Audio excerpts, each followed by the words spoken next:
Hello and welcome, everyone. How's everybody doing? I hope you are all having a great Thursday. Now, a couple of you are probably wondering, based on that title of this video, you're looking up in that corner of the screen up there and saying, wait a minute, where's James? And, because this is a pair programming stream, and James will be here, but he's actually showing up late. So we're going to go ahead and get started without him. And then he is going to call in and we'll join the live stream and we will start having our pair programming going.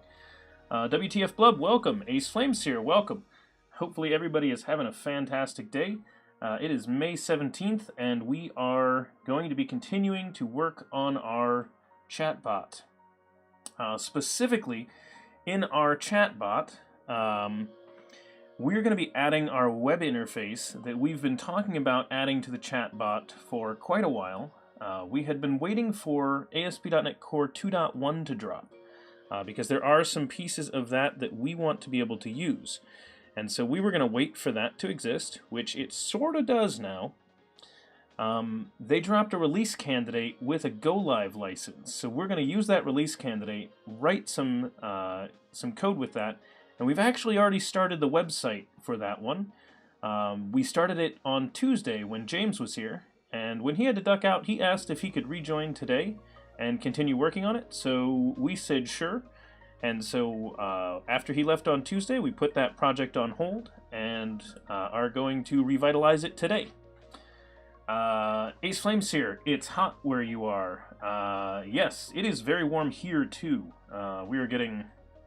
I'll say summer weather here, which is not all that nice because I'm not ready for summer weather yet. That's too warm. I'm a developer. I like to be inside where we've got air conditioning. Anyway, so I want to talk about a couple of things. First off, I mentioned that we had James here on Tuesday, and we've got him here again today. We are going to have some pair programmers next week that I need to pin down the exact days for, but do expect some more pair programming next week. The Saturday stream, I forgot to mark that on this previously, but that stream I'm going to have to cancel on Saturday, but I will attempt to make it up on Sunday, so we might do a Sunday stream. So we'll see how that one goes. And if it even happens, I say possible because I might not be able to get the Sunday stream in there, but I would like to get one for you guys if I can. Normally I would have done a Friday stream, but I don't want to fight with Jeff Fritz on that one because he's doing a special stream on Friday, and so I don't want us to interfere with his at all. So we aren't going to. So I'm not going to do my makeup on Friday. I'm going to attempt to do it on Sunday. Which will mean that if I do Sunday, we'll have 3 days in a row of streaming, Sunday, Monday, and Tuesday. So hopefully everybody thinks that's going to be fun. Because if it happens, man, I'm going to be burned out by the end of it. Luckily, I get Wednesday off. Okay, so here are the things that are going on. Arid Tag, hey, welcome. Okay, so that's not something I have to worry about. Add your dev setup. Yeah, I need to get to that. There is one other announcement that I want to make before we get too far into things. And specifically, that is... hang on a second. What is this? There we go. Okay, as some of you may know, I have a recommended reading list on my page here that you all should be somewhat used to seeing on here.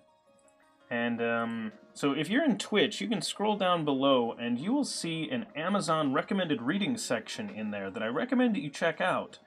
And the specific thing that I want to talk about related to that is actually the Amazon section. We've got a recommended reading list. It's basically a bunch of books that I recommend people read at some point in their career, and we discussed it in a previous Hang on. C# in depth. 2nd edition. Where's 4th edition? I'm searching for something off screen. Because the 4th edition is out of C# in depth, which I can't seem to find in this list. So that's dumb. Well, I will add it to the list down there, because I did tell you all that I recommended that you do read the 3rd edition of that book until the 4th edition came out. Well, the 4th edition is out now, so it is absolutely worth checking out if you have any interest at all in actually understanding really what's going on in C#.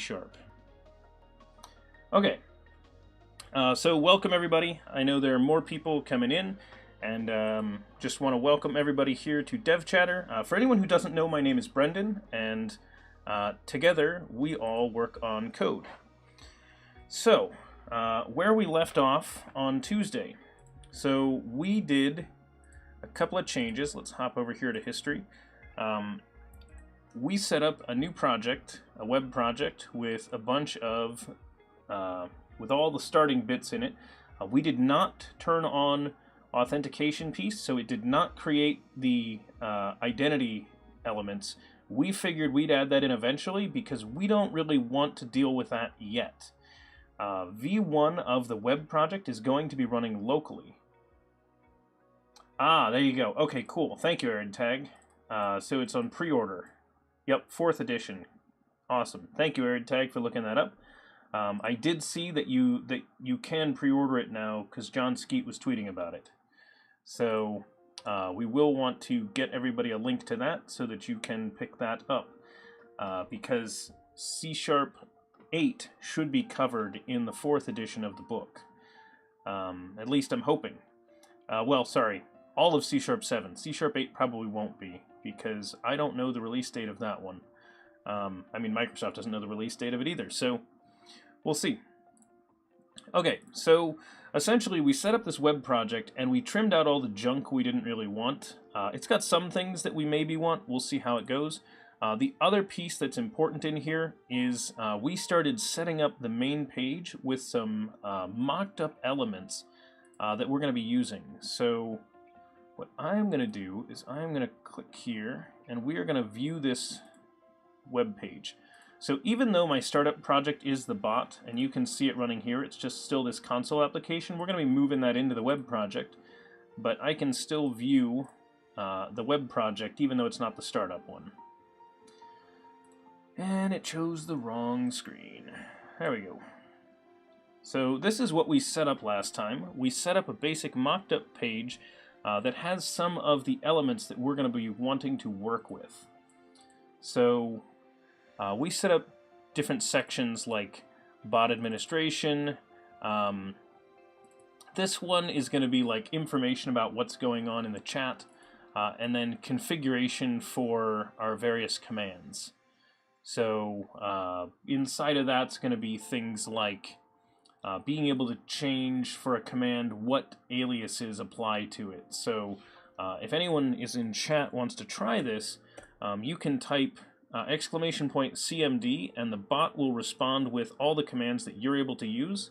But you could also type in !command, and it does the same thing. So that's how our aliasing works. And Janiscu started up a rock, paper, scissors game, which I could enter by typing in rock, paper, scissors. And that is actually the same thing as doing the RPS command that Janiscu did. So it actually works exactly the same way, so that's how that aliasing happens. So you're welcome to join in the rock, paper, scissors game. If you do, you can win tokens in the chat, so basically coins that you can use to play other games. And eventually we might do something with them, but for now it's kind of fun just to get yourself onto the top list of chat users that we have in here. So right now, AridTag is the top chat user, looks like, and then I am the next one. That's kind of funny. And then Nightbot, which we're going to be eliminating. There is a pull request to get rid of bots from the list. So we'll see how that goes. Oh, you don't have... Oh, sorry. let me get you some coins there. We reset coins at one point, so some people just joining won't have any yet. Okay. And the other thing that you'll see in here is we also recently added logging to the bot, so we are using a wrapper around the standard logging in .NET Core. So if we take a look at that, you will see that we are using a logger adapter, which is basically a wrapper so we can simplify the interface for logging. So it literally does just wrap around the Microsoft Extensions logging iLogger and give us a couple of simple ways of using our logging. So it's quite nice. So, yeah, Janisku, the problem is that Sven has been following since before you got 100 coins for that, or had coins previously and then they got reset. So Sven is out of coins, hence why I had to bonus some to him. Okay, so that's what we've got there. Let's take a look at our web project, because I wanted to get people up to speed, anybody that's coming back that hasn't been here for a while, and we'll take a look at that. Oh, did I win? I figured I had to win. I had to have won because Janisku was tossing in the quote of "I swear it's not rigged," which, by the way, it's not rigged. You guys all saw me write the code for that. This is an open source project. You can go look at the code. Speaking of it being an open source project, you can find the source code out on GitHub. Okay, so here is what I want to take a look at. Let's open up this section. So we're going to open up our index, and what do we have? So we were just looking at these, and we've got bot administration, current chat voyeurism, that's a hilarious name, command configuration. What are going to be the other high-level things that we're going to want to control in our bot? We have command configuration. The question is, maybe we have one for each of the games that's in there. Maybe we've got a top-level section for the games. So all the commands that aren't games, and then all the ones that are, because they're going to be a little different, or something like that. Oh, maybe a section on currency? Currency management. I think a currency page makes a lot of sense. What else do we want to have in here? Let's take a look in our set of games. Whoops, I meant to open up, this was core, games, there it is. Okay, currency management. Maybe we go to one page, I don't think we can go to one page and manage all the games. So, let's do this. So we're going to copy that a couple of times. And welcome, C# Fritz and friends. Good to have you all here. Hopefully you're all having a good Thursday and are ready for some more coding.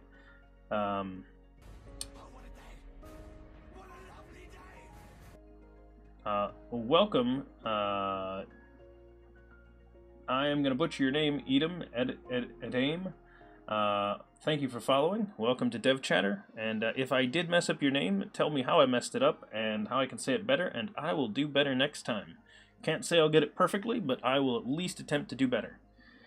Okay, so here is what we're going to add to this. I want to add a section to manage Hangman game, manage heist game, and manage quiz game. Now maybe these aren't always high level, but I'm going to start them off that way for now. And let's take a look at the page. You'll notice I don't have to compile it all, and this should just automatically update when we refresh this, because it will do a compilation at runtime, which is actually a really neat thing. No, Janisku, the stream is not rigged. I promise you that.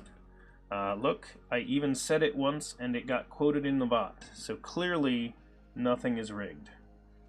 Okay, So we want to have those pieces in there. So in the Hangman game, we need to be able to manage the word list. That's why we absolutely need to have some kind of page for managing Hangman.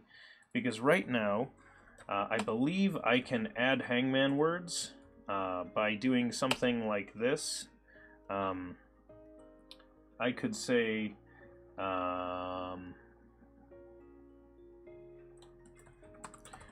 I could add DevChatter. Oh, it already exists in our database. What would be another one? Twitch. So I can add additional words to the Hangman list that way, but that's about the only way we've got for adding new words to our Hangman game right now. So if we start up a game of Hangman, you'll see that it all plays out in chat right now, which we're probably going to keep the chat interface for Hangman, but we're going to want to get some of our games to appear up on the screen, or maybe do both.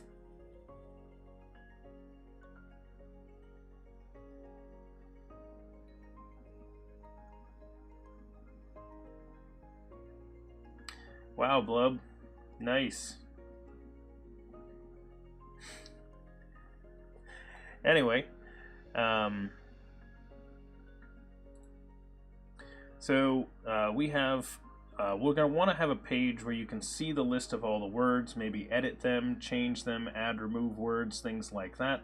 So we're going to want a page for that. Then we'll also want to be able to manage our heist game. For anybody that doesn't know, we have a heist game that's in our bot, and this is a little different from most heist games. Ours isn't complete and needs some rebalancing, which I'm thinking that we can come up with a better algorithm for whether you win or lose and rebalance a little bit nicer if we had a web interface here for the Hangman game. So that's part of the plan with that one. The way ours works that it's a little bit different from others is that our Hangman game... oh, did the bot just crash? That's funny.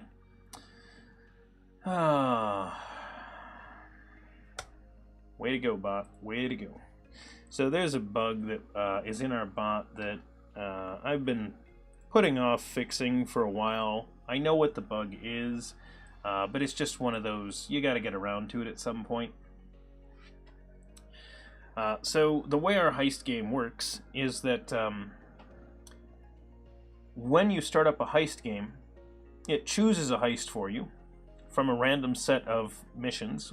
Things like robbing a bank, knocking over a jewelry store, things like that. So they come up with these, you know, heists that you can do. Oh, right. That's funny.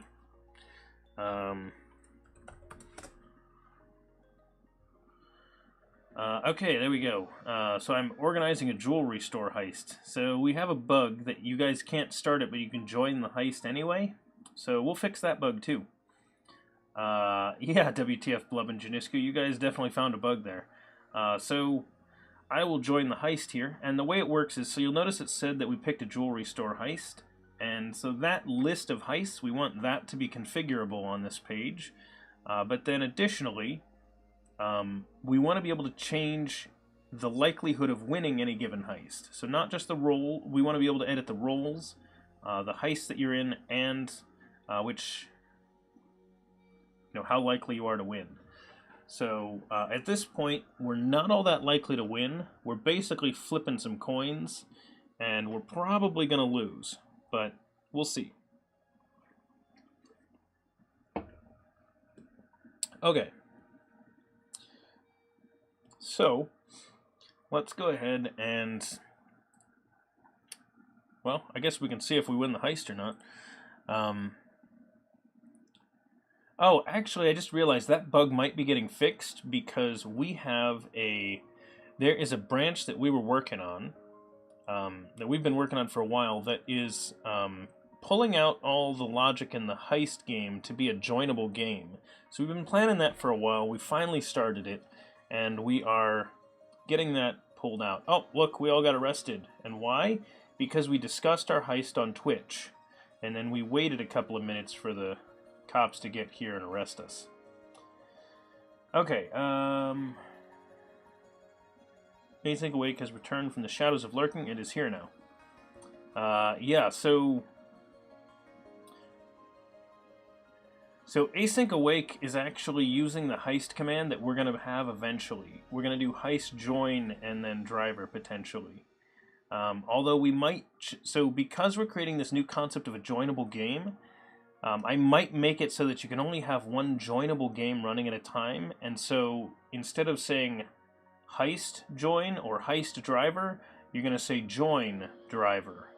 And things like that. So no matter what joinable game there is, I think we're going to make it so the join command gets associated with it, with whatever the currently running joinable game is. So I think that's what we're going to do. Because I like that concept better, because then you're going to say join, and that's how it's going to run it. So we'll see how that goes.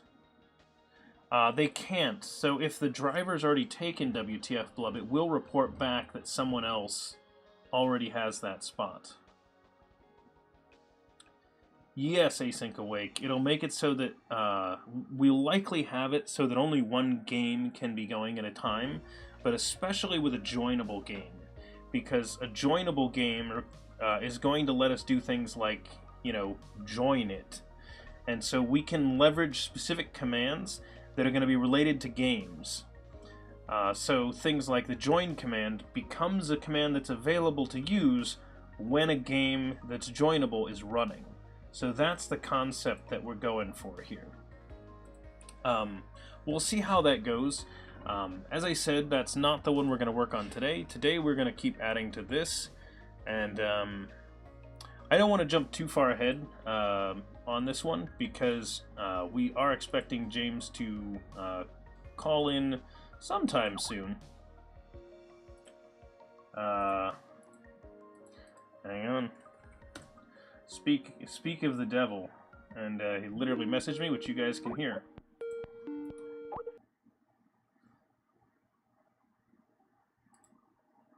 James here. Hey, James, welcome to the stream. Everybody should be able to hear you now. Excellent. Now I need to do some video stuff. Yep. I will bring him onto the screen as soon as he's in here. I have some video stuff now. Oh, sweet. All right, guys. Yeah. Everybody, oh, look at that. There he is. Up in the corner. Everybody should be able to see James. James, say hi to everybody. Hello, everybody. Hi. Hi, everybody. Yeah. Look at that.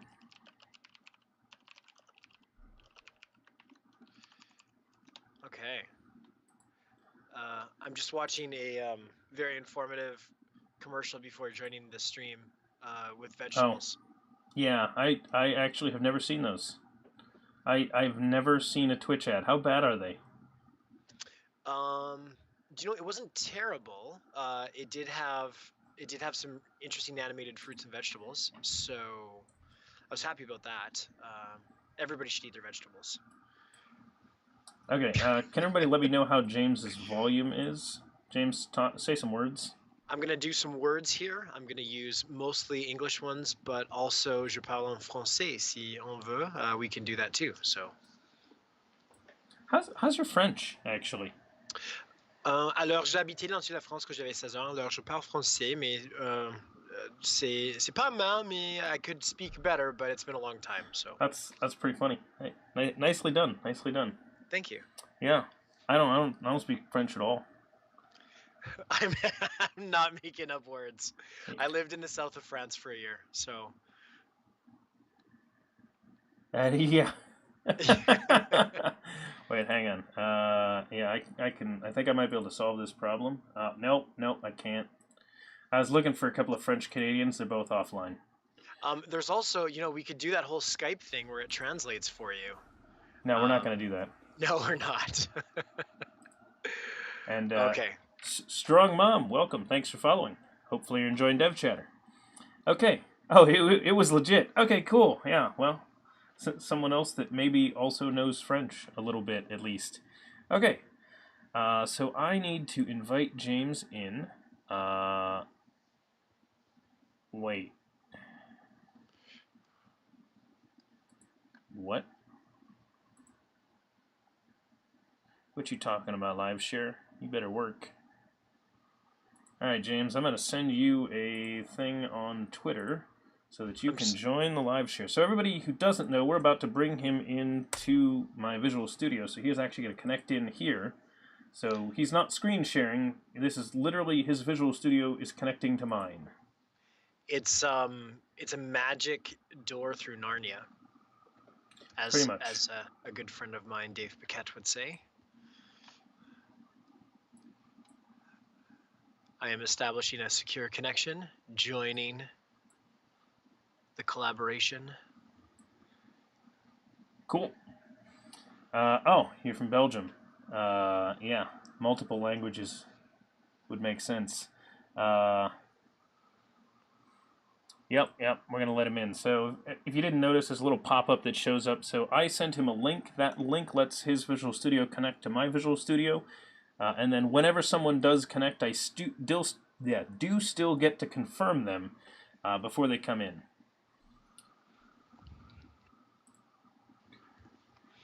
So, James, you were Yes. here on Tuesday. And Yeah. So we started stubbing out some UI stuff. Where did that end up landing? we held off pretty much once that ended because you were like, hey, yeah, I want to continue this on Thursday. So I was like, oh, okay, I'll work on other stuff then. Oh, So I perfect. did other stuff. So we're basically where we left off, except I've added a couple of list items, and that's about it. Okay.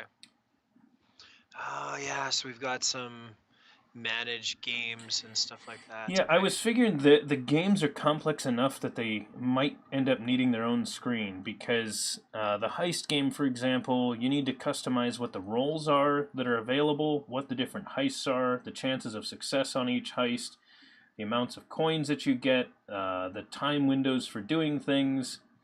So, not that we have to fill these in yet, but I was just thinking that might end up being like a top level thing because of how complex some of the games are.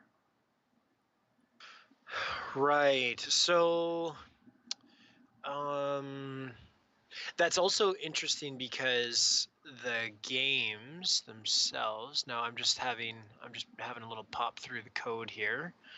Where are the games implemented, Brendan? Uh, see, core games.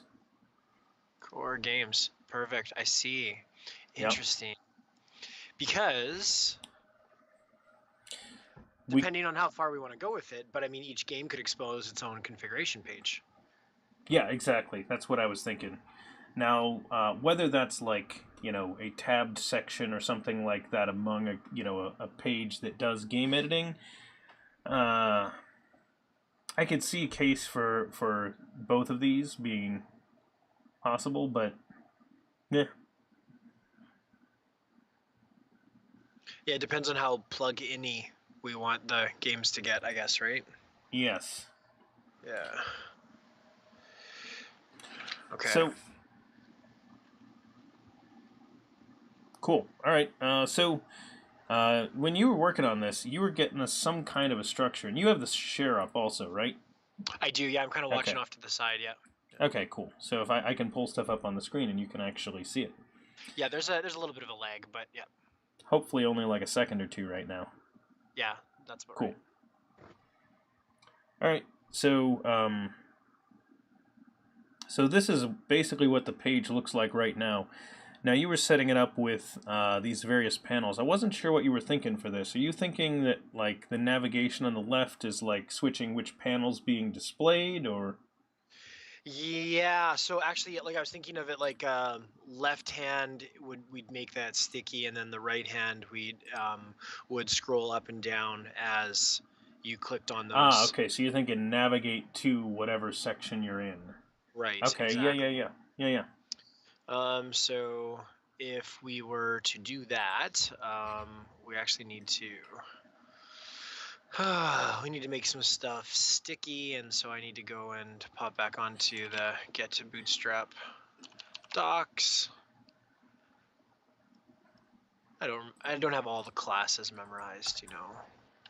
So there is something called I can bring it up on screen if you can remember the name.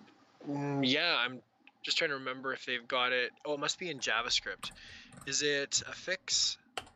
Yes, I think it is.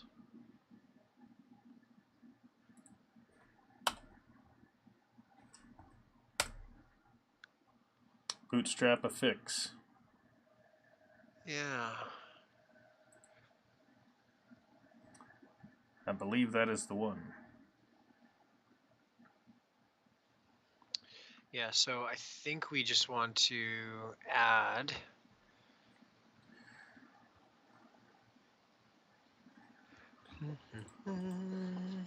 Let's say left.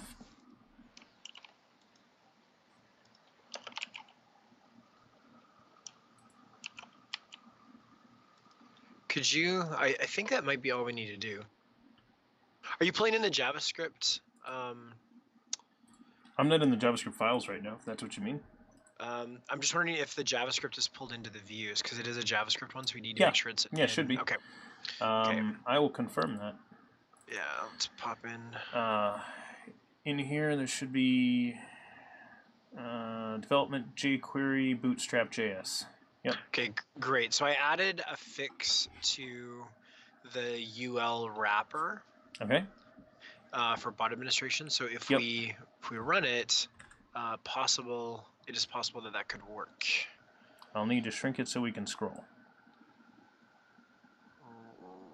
Right. Yep, looks good. Okay, excellent. So the next piece would be, linking to those panels. But honestly, that's like, it's just an anchor reference. There's no fancy stuff there. We don't really have any use for that yet. But that's the general idea for how we'd have the left side, right side thing going on. Yeah, and if we're going to do that, then we could set each of these up with an ID that those map to. Exactly, and then we just do an ahref equals ID name, and we're good to go. Is there not a tag helper that does that? That's what I wonder. I don't know if there is one, but that is the thing I wonder about.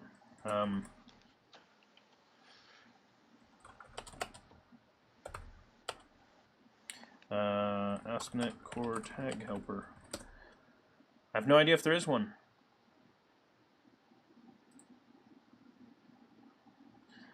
Let's see. Controller, action, nope. Is this a list of all the tag helpers? Because that would be really cool if they had a list of all the tag helpers somewhere.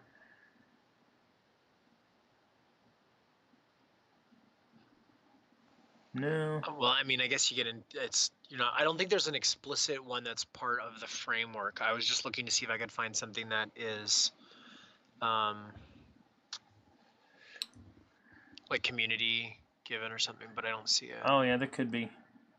Because that would be super nice to have a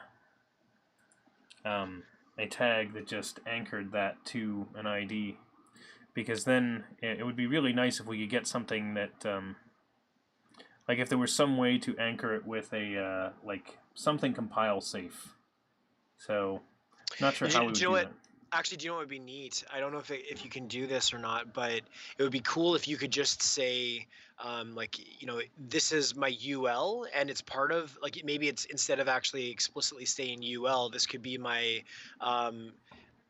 fixed navigation component, and then you have fixed navigation elements that you put into, say for example, into your div or something. Yes. So and then like this would just aggregate up to here. Yeah, so if I had something like this that were like we'll say like ASP nav name or something like that, and then that is, text shown above, right? And right. then And then instead of a UL, we had an ASP nav. And that was just created by finding the tags down below where these were used, and it would link to each one that had my ASP nav name on it. Right, something like that, and then it could, use an enumeration to determine if you want to do like maybe it's navmode.pills or something like that, right? Yeah, that would be really cool. Okay, That's not what we're doing today. Yeah. But I mean, it sounds like we got something else to jam on. No, yeah, no, that is totally something I would love to see at some point. Because I kind of sit there and I'm like, this is really common. This should be a thing. You know, menu navigation, I feel, has been something that I've actually missed, and I hate to say it, but since like web forms, there hasn't been a really good focus on trying to get menu stuff going. I did some work some time ago on there's an MVC, actually a Bootstrap project for MVC framework that Mhm. kind of sat outside before they started using Bootstrap as they brought it in as the default styling. And so there was a group of us that were maintaining. Eric Hexter was in on it, Mhm. and we were maintaining this community library for just bringing in Bootstrap and giving components like that. And menu was actually one of the things we were working on in that set. So Very cool. Makes sense. That's one of those things that basically every application needs some kind of menuing or navigation. So why not try and improve how that works? exactly. Okay. So next in our list here, I mean, I guess we were just. Can you throw open that window again? Which window? Let's like the browser. Yeah, this. Just have a look at it and figure out what we want to try and. So turn bot on and off. That actually is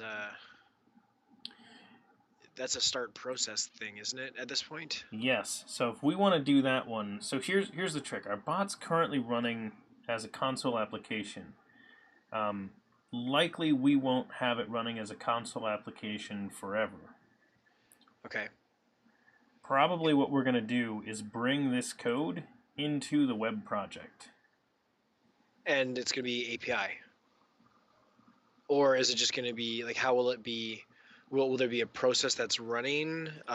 So like, sorry, my experience is from the Microsoft bot framework, where all the interactions with the bot are done via a web API project, basically. So all messages and state and things like that are passed through, and there's a context that gets hydrated for the existing conversation, and you kind of resume and all those things or whatever. So those pieces are there. So what's the approach here for conversation? So if we want to connect to that, we can connect a web API to it, but we don't necessarily need to.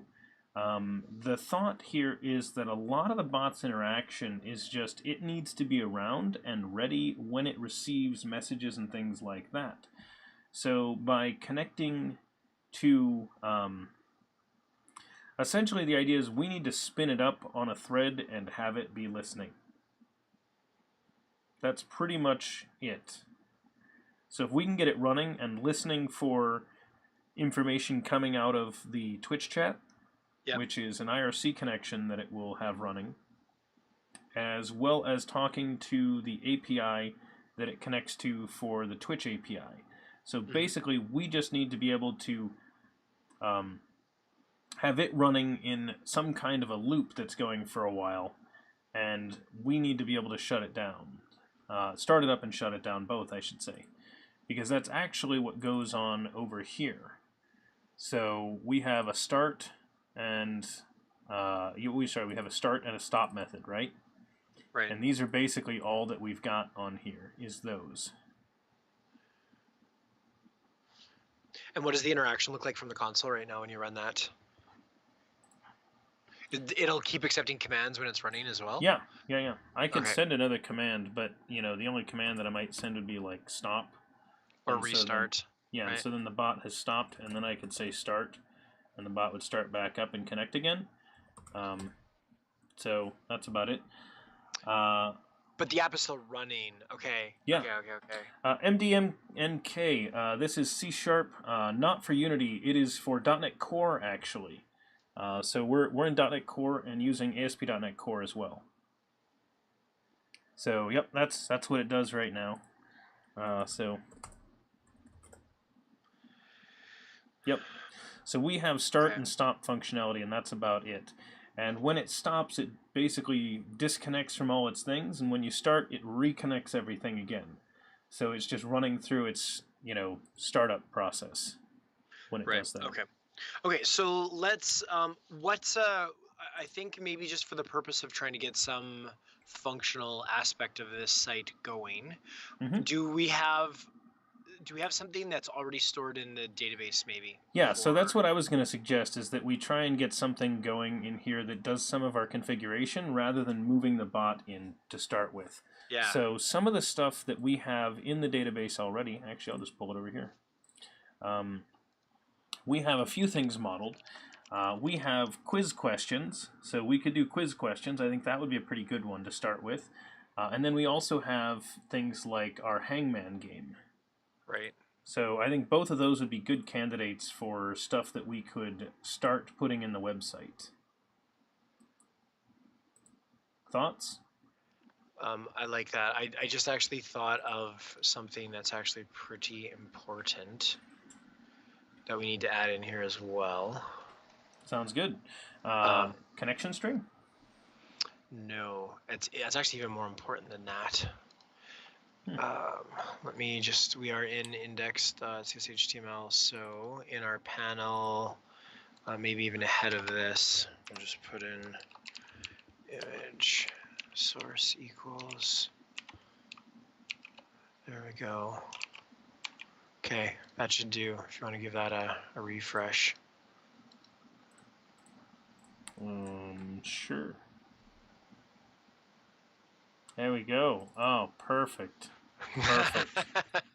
You got to get the size right on this. Oh yeah, so we can do all that. We can do class equals img. Everyone, I'd like to welcome you to 1999 on the internet.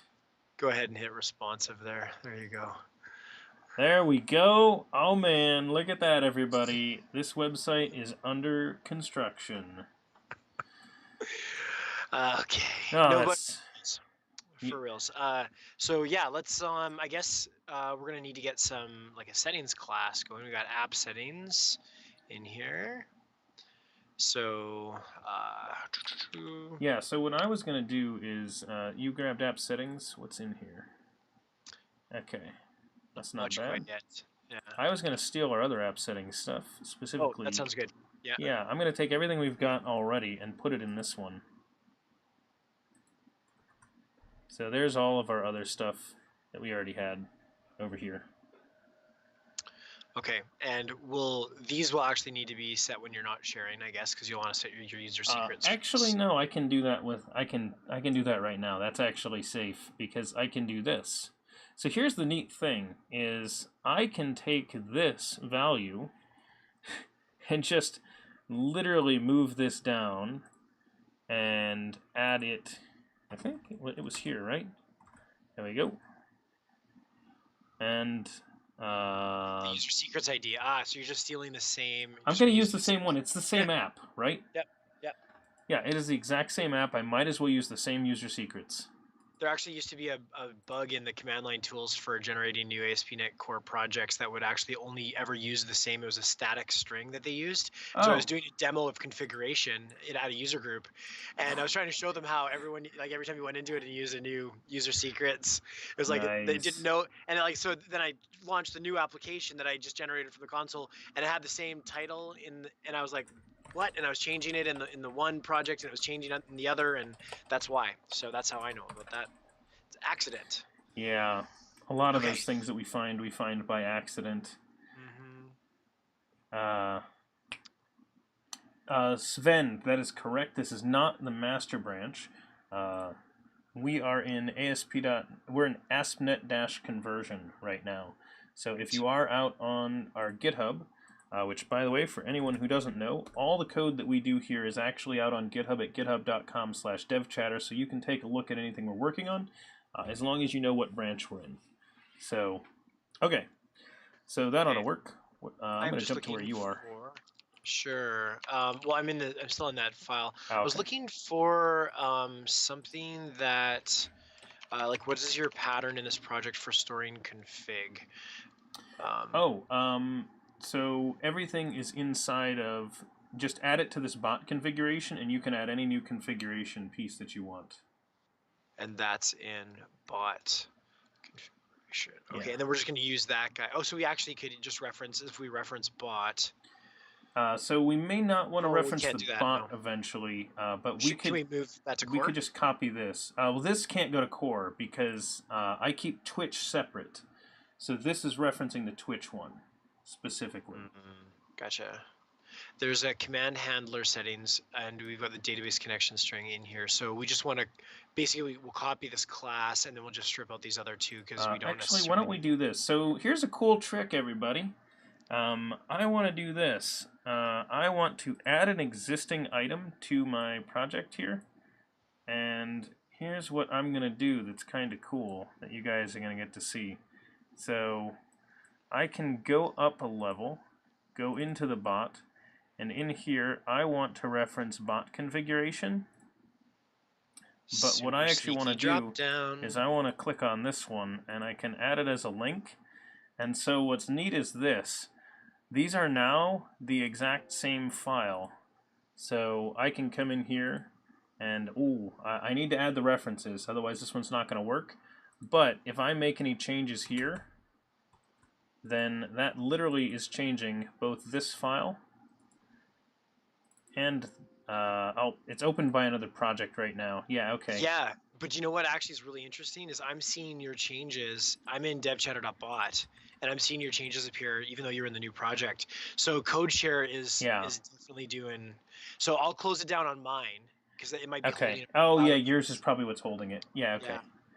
Either way, the point is these are actually the exact same file now, which is really cool. Just showing up two places in the tree. Yeah, so we need to add our references to this project to core, EF, and Twitch because we want this to have the full set of references to all the things that we use because we're going to be moving the bot in here.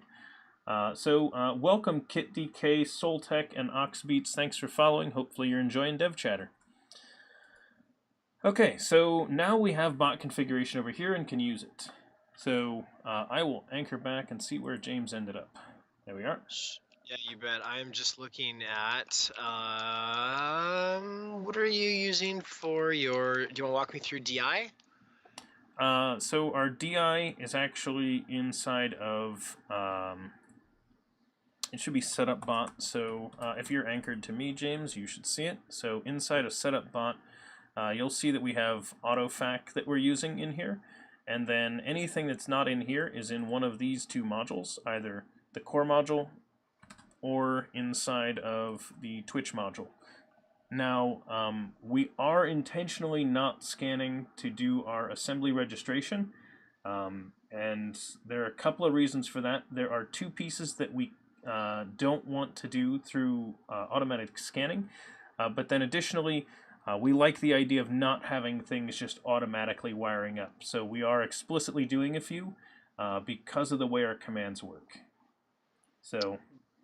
Gotcha. So you're billing by the hour and not by the project. That is correct. Okay.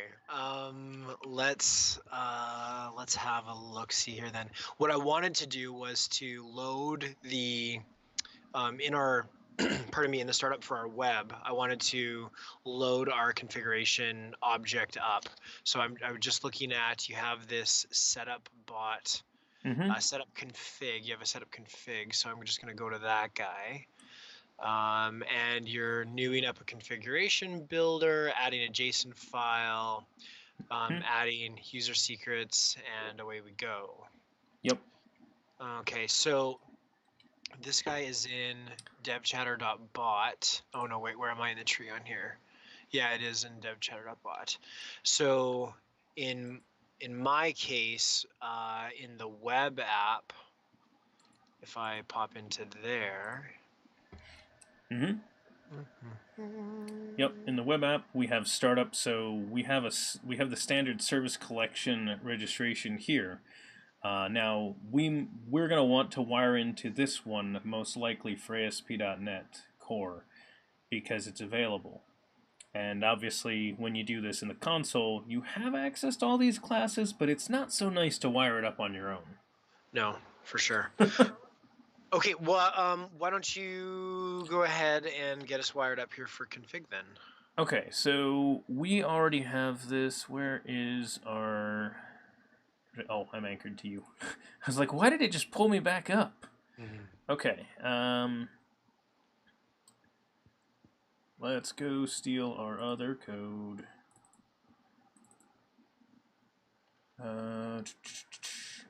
Where is our secrets? Hang on. Hey, Bobby McCoo, welcome. If I'm not mistaken, There we it can is. take... Okay, so there's our configuration builder. And let's jump back over here. Oh, yep, go ahead. Yeah, I was just framing up a spot for you to catch user secrets. I'm actually having trouble getting... Oh, I have to do it's a function call now. That's right. Okay, so Yep. go ahead. I was just gonna step in thing for you to... Yep. Oh, thanks, Drew. No, I appreciate it. Okay, so I pulled this in. We don't exactly want to make a new configuration builder there. I just yanked that from there. We should be able to use configuration. Yep, and then add user secrets when we're in here. Oh, right. So that'll just be... If I remember correctly, we can do that, right? Configuration not actually have those that we want. Don't remember exactly where that goes, to be honest. Actually, maybe we can use it down here. Oh, right. We can do... Oh, I just remembered how we do it. Oh, hang on a second. This is in... Now Yeah. this is over in program.cs. It does it by... That's where we're supposed to be doing that, right? Yes, we do it over there now. Yeah.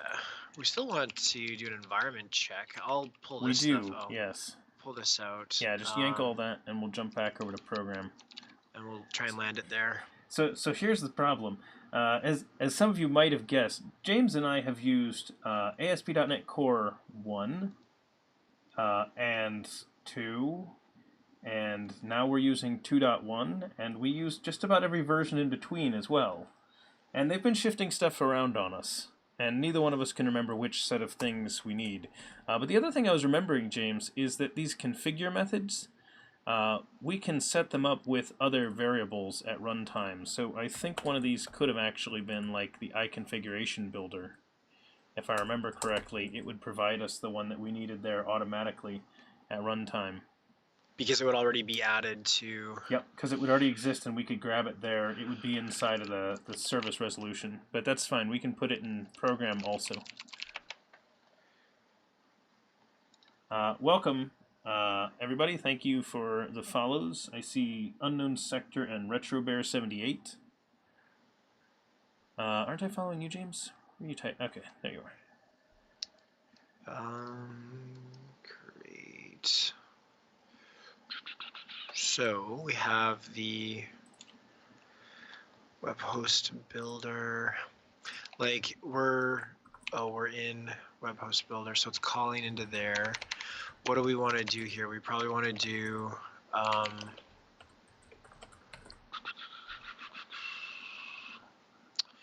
we'll have our builder for config, right? And then it's going to be a configuration builder. Is that right? I don't have IntelliSense. Oh, I do have IntelliSense. Look at that. Configuration builder.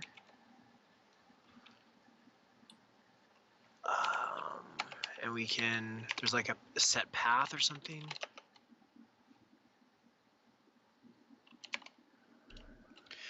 This might be easier for you to do, Brendan. I'm just not getting my IntelliSense, and it also looks like I'm...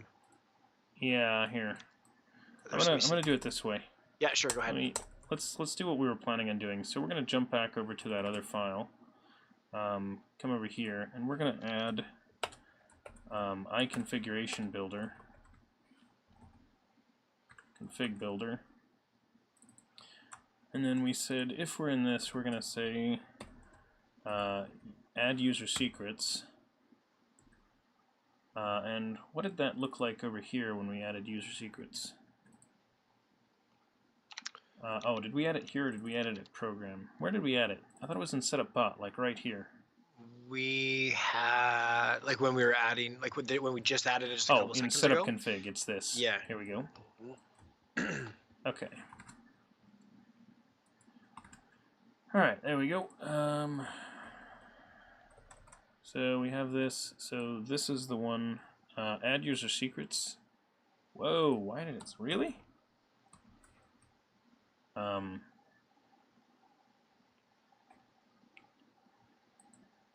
of surprised it wanted to do it that way, but that's fine. Configuration builder, add app settings.json, and then this is going to be, what are we in? Startup.cs. Mm-hmm. And then that should work. Configuration builder, and then what did we do with it? Configuration root is that, and then we return that back as our bot configuration object. So when we build it, that gets us our config object. Right? And that will happen by framework. Is that going to do that? We need to return. Oh, we used to have to return the. Do we say? Yeah, we need to return.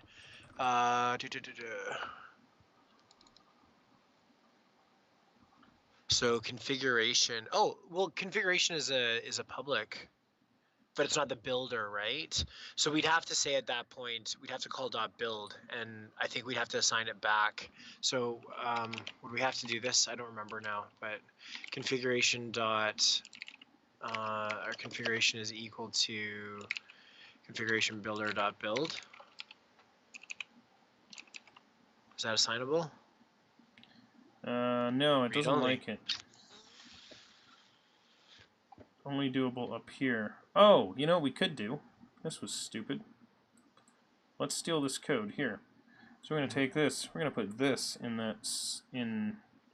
our constructor of this. We're going to put our configuration builder up there. Sure. And then we can do that one. Right? Yeah, and we don't need the build. Why don't we need the build? Because I think the framework's going to do that for us. I might be wrong. I was gonna say I don't remember exactly how this goes in here. So I'm gonna put that there, chop that. So if environment is development, then we're gonna add that and then run this. Now this is the weird part, doing both of these.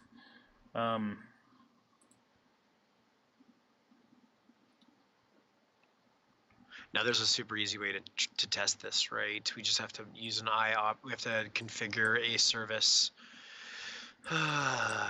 So we could do services.configure, and Visual Studio may have just crashed on me.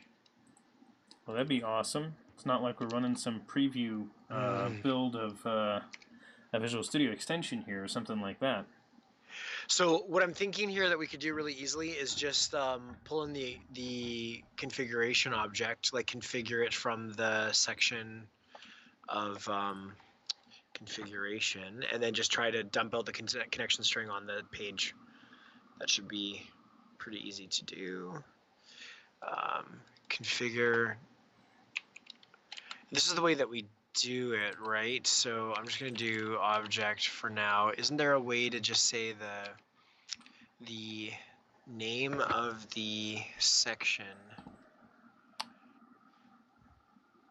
You know what I'm trying to do, right? Yeah, you're I'm trying to want to load a section of the app config.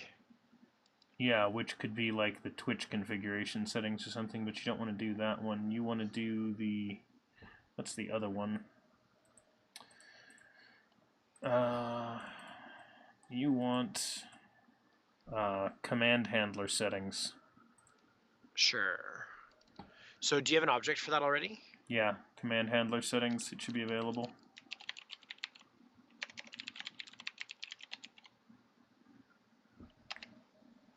There you go. Okay, and we can just pass in the section now, right? Is that right? Should be, and that should be its name too. And is angry. Command handler settings. Yep. Okay. And is that in the root? If I go into app settings, It's the root of app settings object. Okay, now it is still saying cannot convert from string to I configuration, so I might need to do like a get section.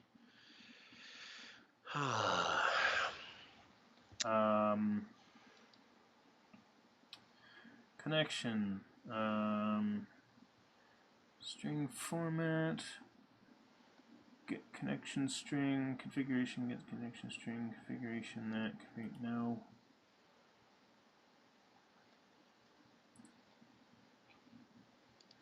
You know what I'm looking for? I'm looking for options, so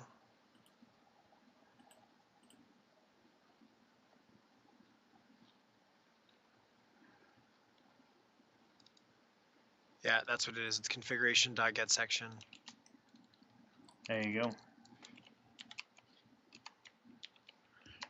That should do it for us. Okay, now we should be able to do an I options or an I options of this guy in our controller. So Yeah, here's what I'm thinking. I still like this method better. go ahead. I wanna drop this. I want to get rid of that, and I like the idea of doing this and just, buckling down and saying, no, our startup's going to work like this. We're going to call these, and we're going to build our configuration like this. So then we should have, our configuration should be the type that you need, I think. So can we change the type of configuration here to be our type of configuration? Well, let's I'm gonna look at the definition of I configuration. I imagine if you implemented those, you'd have to implement your own I configuration. That's what the framework's expecting. But I mean, are you like, what about the options pattern? Are you not into that? No, we can use that. That's fine. That's what I'm doing here. Yeah, go for it. Okay, let's give it a quick let's give it a quick try here and see if we got it wired up right. So if I go into index.cshtml, is that gonna crap? How am I gonna do this now? We're in pages. You can just put it on the page. I can inject it into the page. This page model doesn't this page model get created with anything we want? Can't we just make a constructor on the page model? Like in the back, like on index model? Yeah, okay, let's give it a try. Yeah. We should be able to just use the construct. Oh, hang on, let me hit tab. Oh yeah, because it's not working for me. There you go, buddy. Nice. Thanks. So I'm gonna do Teamwork. an I options. Yeah, so there's still some kinks, as you can tell in live share, everybody. Not terribly surprising there. So I can say our command handler settings is equal to options.value, and go ahead, generate a read-only property. Oh, that was gross. It made a read-only property. It just didn't put it where you wanted it. Yeah, I wanted. Actually, I wanted a field though. I guess. What did I? Oh. Oh no, I could. If I do a property, then we'd be able to just dump it on the page. Mm-hmm. I mean, that gets us there. Like, oh, then I did it as a field. Okay. I'm not keyboarding today very well. No. Generate a property. There we go. And now we should be able to, on the page, we'll put it here.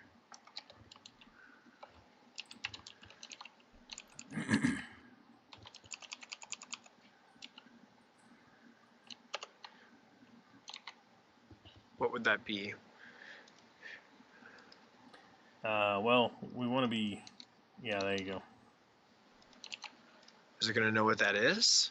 I'm not getting the... Yeah, hang on. There, nice. It knows what it is now. It should. It sure does. That red squiggly, I think, will disappear eventually. And I'm not even seeing it on mine, so... Okay, good. So, let's give it the old Control F5 salute. Alright, I'm actually just going to build it. and I'm thinking our page is still going to work. Wop.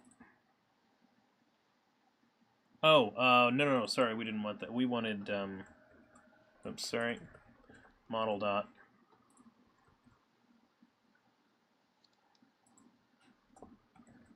Smoking something there, we were. All right.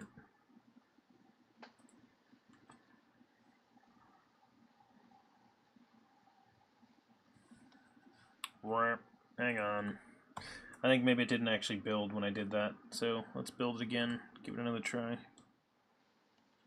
Crash. Okay, so where did it bomb? This is in the initial startup. So unable to resolve service for type iConfiguration builder. So it didn't like my startup shenanigans that I was doing there. So let's see then. So it didn't like this. Do you know what I'm thinking though? I bet you that it does all that wiring for us by default in the default.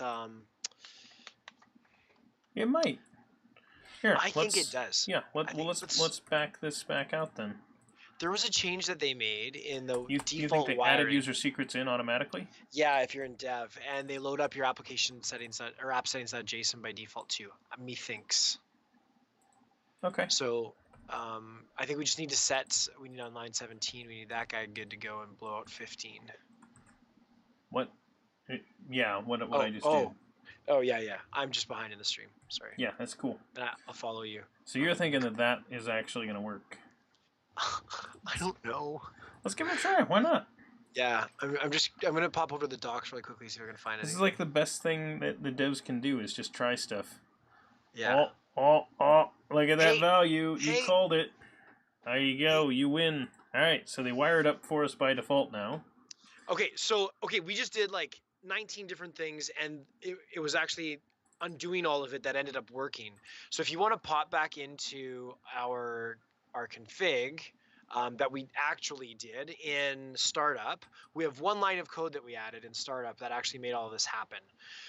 So it's probably important to point that out. So I'm following you. There's startup. Okay, we added at line, I don't have line numbering on, or it's not serving it up here. So on yours, it's line 30. We configured command handler settings using a section from the config. So maybe, Brendan, let's walk through that and talk about why that works. Sure. So this is the options pattern.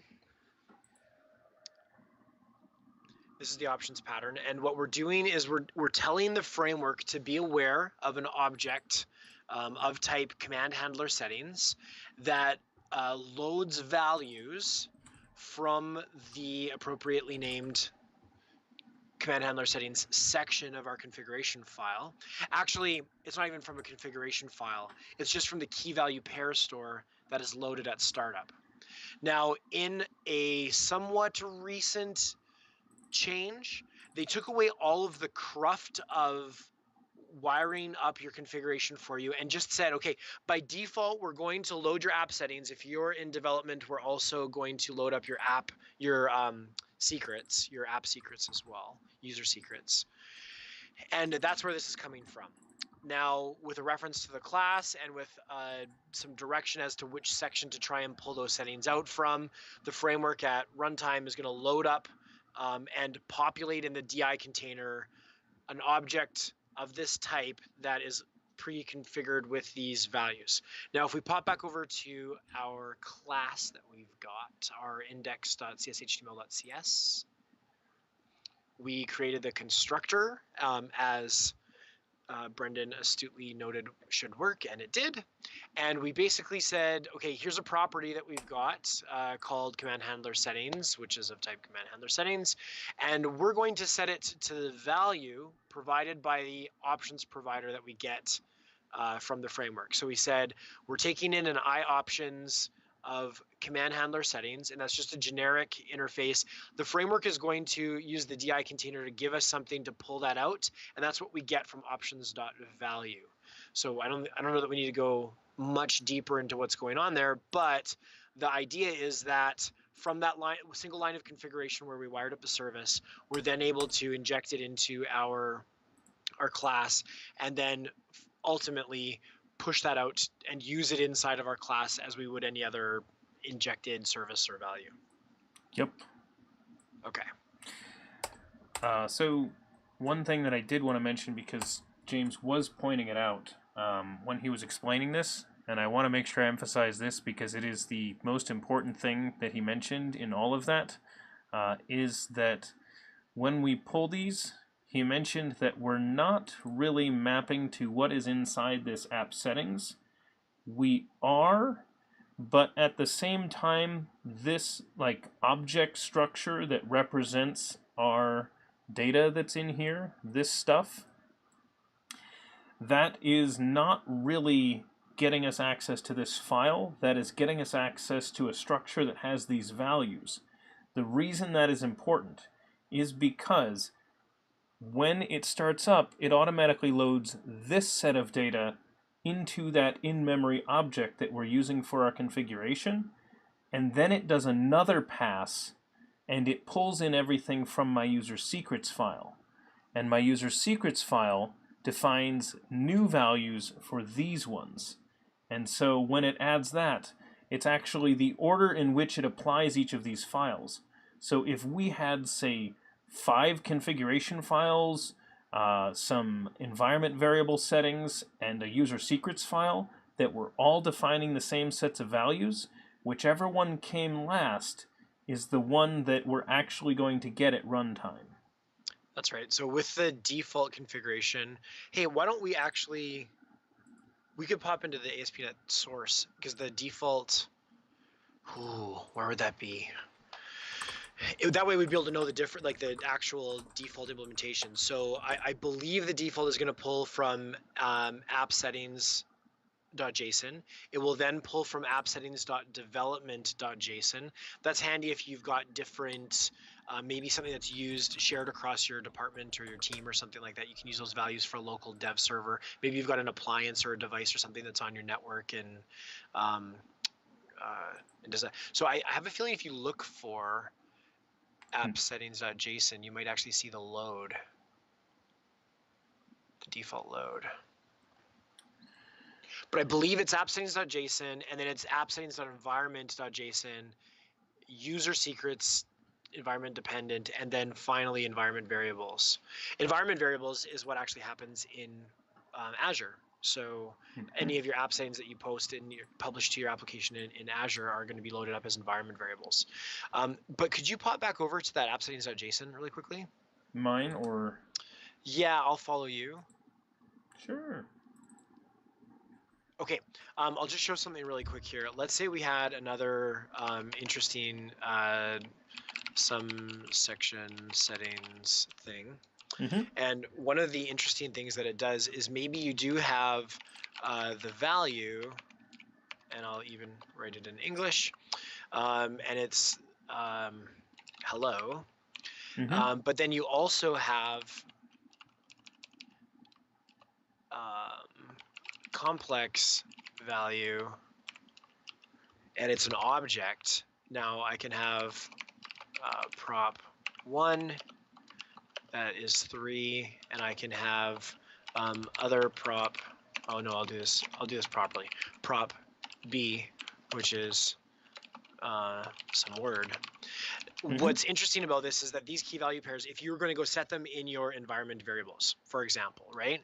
In order to do that properly, you'd actually need to name it some section settings, the value. Oh, hang on a second. Stop helping me, Visual Studio. No, it's hang on, stop. It's messing up because you're missing that. Now it should work, right? It just throws it outside. Oh gosh, this is horrible. Okay, some settings, the value. Likewise, if you wanted to do here, how do I comment out in this thing? Is it gonna let me comment out? Do you think? Yeah, there we go. Oh, there you go. Okay. So I'd have to do it like that, but then I could also do, if I wanted, that will actually give me, that will equate to hello, right? So I'd be able to read a string in. Yep.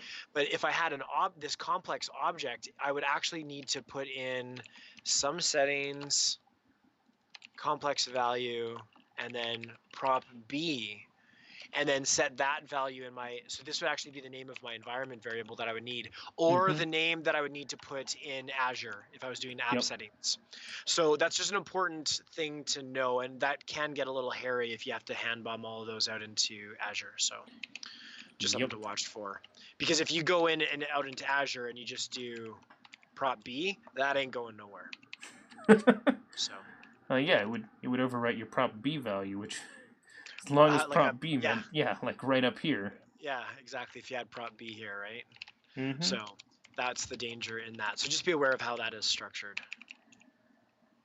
Okay, so we can probably get rid of this some guy. section, yeah. Yeah, there we go. Cleaned up. Ship it. Sweet. Sounds good. Okay. Where were we in this? We need the connection string because we need to connect to the database now and actually pull some data onto a page. That's what we needed. Right. Which is actually not going to be using the iOptions provider. Correct. Because we're going to do some SQL config, but I'll let you do that.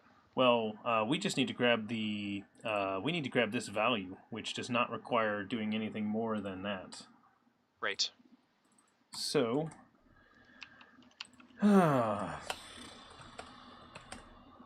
let's make some changes. First things first, I want to actually, we're going to need to make sure that that gets wired into the app data context. Now here's the thing I'm wondering. Do we want to use the scaffolded pages for actually doing our data stuff on these or not? What do you think? So here's the thing with scaffolding. I think scaffolding is actually pretty useful at the head end of a project when you're trying to do CRUD-based operations. And it's crufty code. It's not really cool in terms of it puts your database access in your controller or your page or whatever, but I'm actually not sure what the scaffolding looks like in pages, to be honest, Brendan. But at the head end of a project, I actually think it's okay. I don't mind having a page that a view that's generated with a controller that does CRUD operations over a table.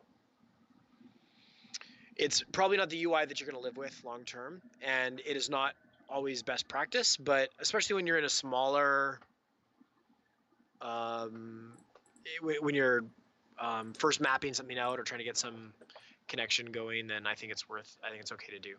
Yep. Okay. So, let's see. At which point do we want to wire this up? So, well, I'm gonna throw this out here, but we probably want to do an add DB context. And yeah. do you have a context already? Yes, there is one.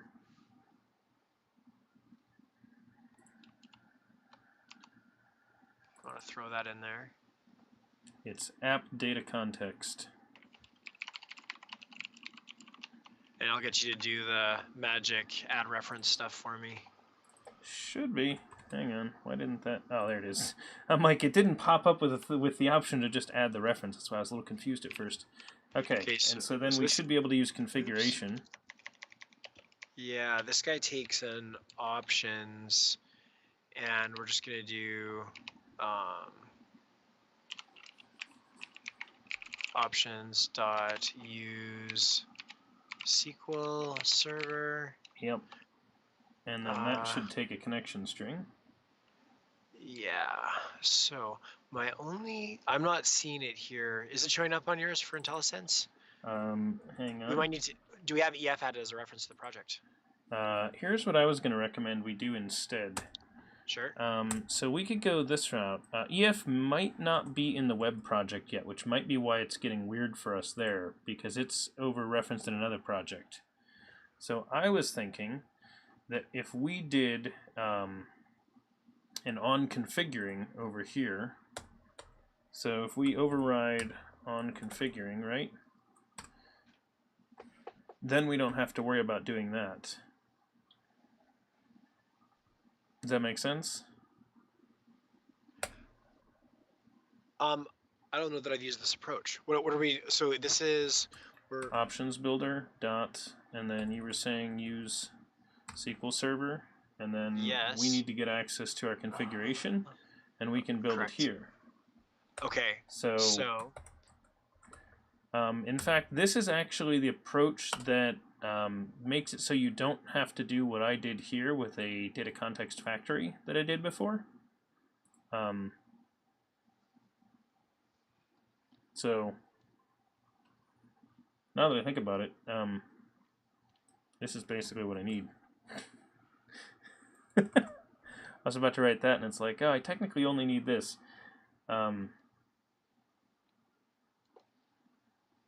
That would technically work, right? I believe so. I mean, And then I use pass in SQL the Server. connection string here. Pass in the connection string. Yeah. Yep. And we'll need to add, and it knows about use SQL Server. Because you're already in the proper. Yeah, I'm already place. in here. Okay. Yep. Now we just need to add the service then. So we just need to add an app data context to the services. Add an app data yes, exactly. Yep. Now we just need to add we just need to tell that it can use this. So where were we before? We were over here. And configure services. So services. And then it's got to be a DB context, right? Add DB, add DB context, and it is app data context. And I think we don't need to pass anything in because we told it how to configure itself. So now the DB context knows how to configure itself, is the idea. Now what I'd like to have happen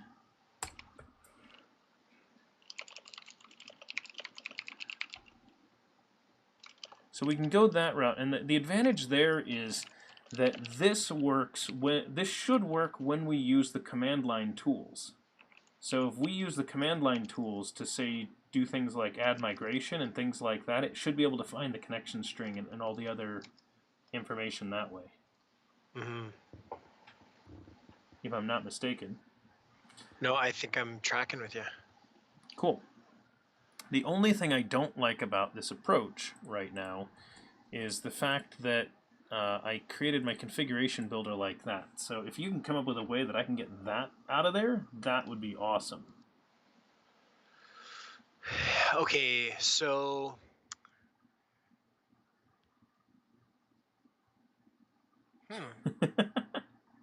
See what I mean? yeah. So and then where does app data context live? It's over in infrastructure. Uh-huh. Yep.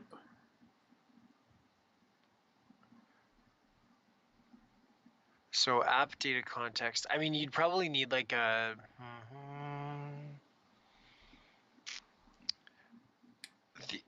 You could have maybe an overload in the constructor that accepts a configuration builder, or accepts a configuration, or accepts a connection string. What do we have? What does options give us? DB context options. Let me just go and see. Ooh, that's a good point. I wonder if we can access it through, like if you're, because we're still having to pass in the options, right? Oh, that's this. Yeah, create DB context. That's what this does. I need to follow you again. Are you following me? You see where I am? Yeah, I am. Yeah. So you're in app data context factory, builder, and then options builder, use SQL Server connection string. So this is a design time DB context factory, which makes me wonder if there are other DB context factories we could be using. Right. The question then, is there a better way to do it than this here? Because I'm doing the same thing here with this, but that's where these options come from, right? I'm creating a DB context options builder here that gets passed in. So that's where this was doing it. Okay. I'm gonna take that as homework, Brennan, to figure out a better way to do that. My pumpkin is expiring, so I will You need have to to move. get back home from the ball, or I your will. dress will turn into a chocolate croissant. This is the thing. At You least guys it's had cool no enough to. idea that James is first off at a ball, and second, you know, his gown was transformed from a chocolate croissant of some kind. What's that called again? Pain au chocolat. Yeah, that. Yep, see? Sounds French. It means literally French. It means literally Death by chocolate bread. chocolate or something? Oh, chocolate bread? Chocolate Well, there you bread. go. Yeah. Yeah, that sounds about right. The French are so hardcore they eat pain for breakfast. Uh-huh, there you go. I've had French bread too. It's pretty painful. Okay, well, thanks for having me on here, Brendan. Yeah, no problem. Baker Thanks man. for entertaining our Oh adventures yeah, in code. it was fun. So we will all wish James what is it, like adieu or whatever? I don't know, something like Bid, that. bid me farewell. Yeah. Fare thee. We'll just say fare thee well. We'll Auf stay. Wiedersehen. Say again. I said Auf Wiedersehen. Oh, that sounds German. Technically yes, but it's German spoken with a really bad American accent. Oh, gotcha. Okay. Yeah. Okay. So, all right. Anyway, thanks, James. Yeah, you which way bet. are you? You're up this way. Bye, James. Bye. See you, Brendan. Did I do that right, or are you down there? Oh, awesome. No, wrong. Yeah, you got it. That second. Yeah, that's the direction to me. Okay. We'll talk to you later. It's really hard because of the mirror effect. So, Exactly. anyway, see you. Cheers. Hey, and we get our music back too. Oh, good. Glad. Yeah, see? So I actually found out when my German accent is not terrible, but I know this because when I was in Germany and when I would speak to people that were Germans, they could usually understand what I say. But when I speak to someone in Germany who is not from Germany, so for example, I went into a Middle Eastern restaurant when we were there, and I couldn't understand a word they were saying, and they couldn't understand a word I was saying. So luckily I was there with my coworkers. They stepped in and handled the whole conversation, because it was like, oh, I have, like, neither party had any idea what the other one was saying, because our accents were bad enough that we couldn't understand each other. So, the fun stuff. Other languages. Okay, so let's go back to writing this. Yes, thank you again, James. DevChatter hype. Fare the well. Fare the well. Hype, hype, hype, hype, hype, hype, hype. Okay, so here's what I want to do. So I think that might sorta work, maybe-ish. Let's go ahead for now, and we're going to create a new folder. And this will be a folder of stuff related to one of the games, because I think for these we're actually going to want to navigate to a section and actually make changes for them. So, inside of the root of this, we should have our games section, and we have Hangman as one of the options. I think that is a perfect one to mess with to begin with. Whoops. Didn't mean to click that. I meant to click that. So we're going to say Hangman.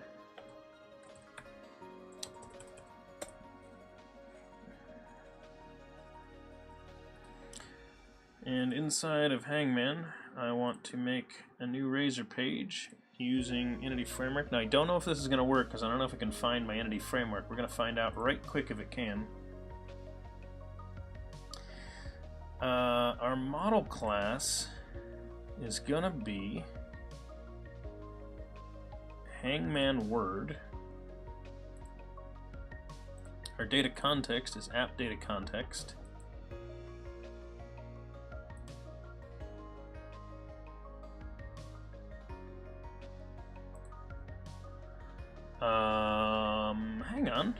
I thought it was actually going to create all of these for me.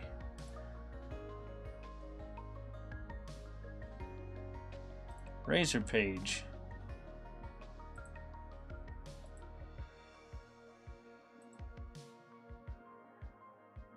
Razor pages. Here we go. I meant to click this.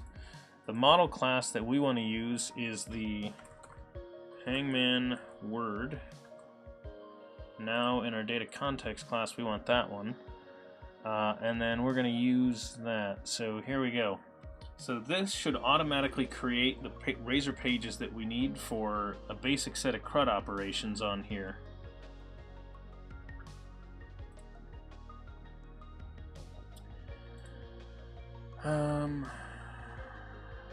Changes.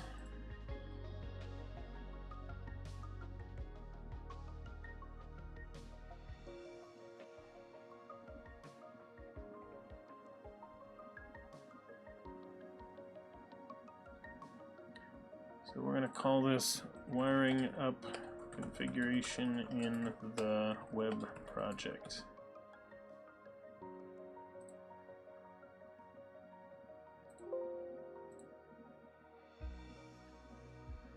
Interesting. It couldn't find our app settings. I think I know the problem.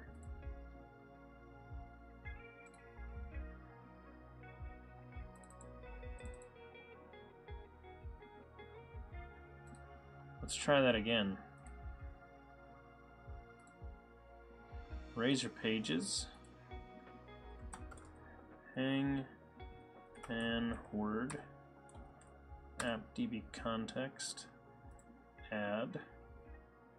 Let's see if I can build it this time.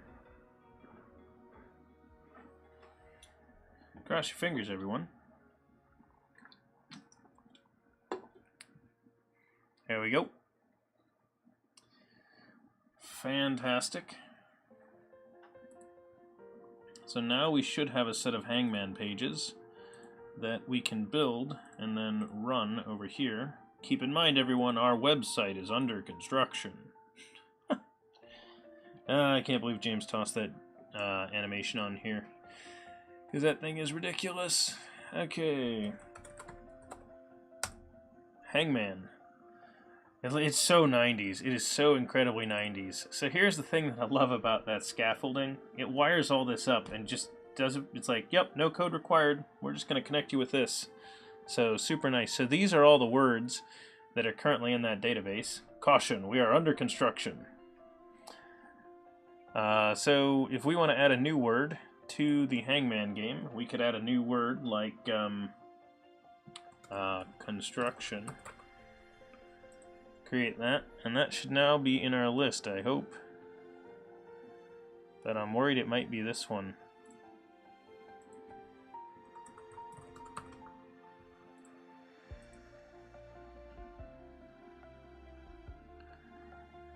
Looks like something went wrong.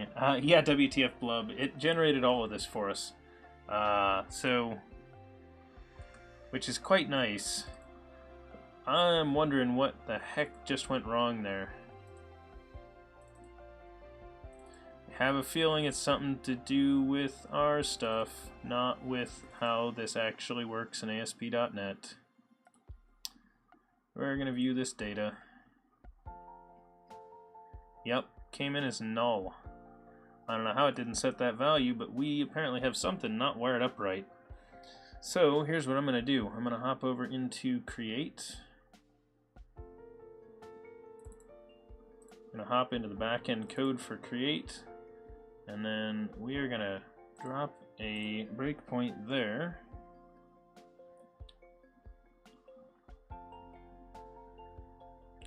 Actually, I should throw a breakpoint in edit also.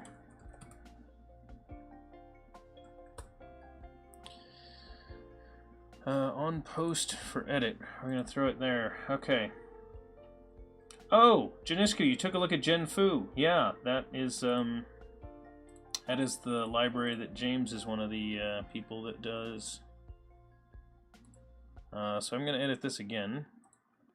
And we're going to say construction. Save that.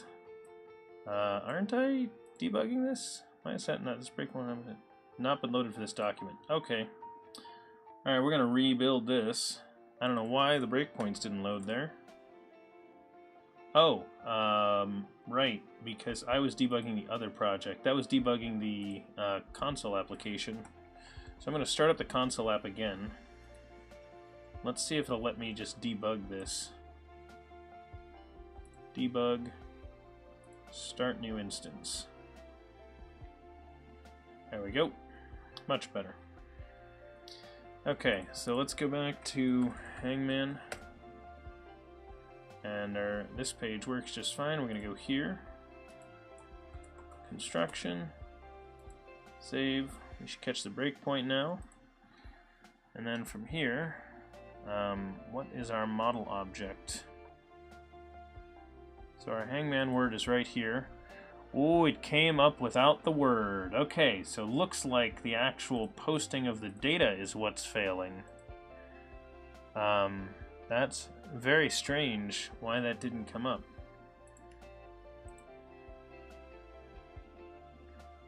Input Hangman word.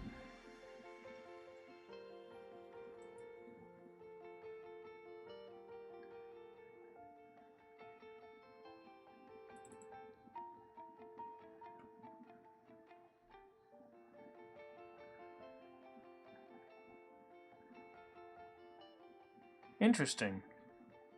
I'm not sure why that didn't work. That makes no sense.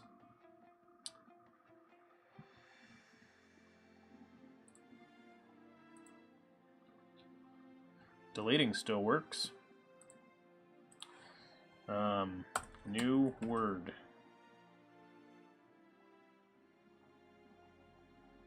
It should be hangman.word, no?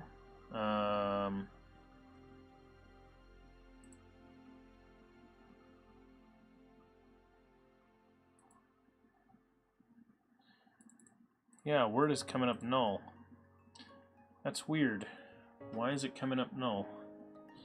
Sven, where are you thinking that we have just? You thinking we have just word somewhere instead of hangman word?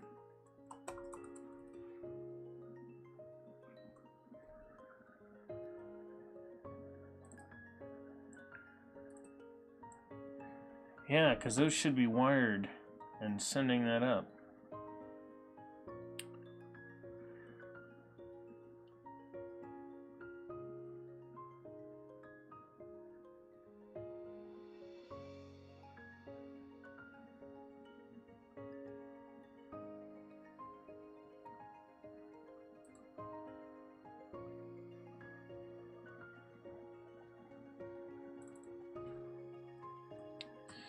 You're talking about like hangman.word, like that. It's coming up null is the problem.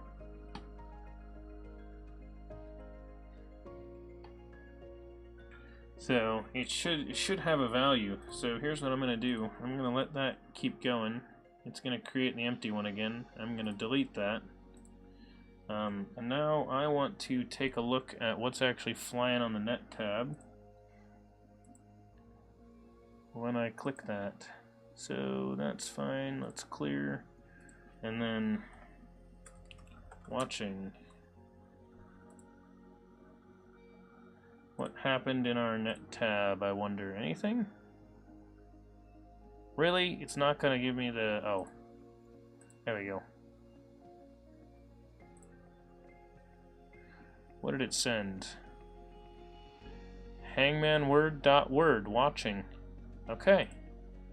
That should totally be in there.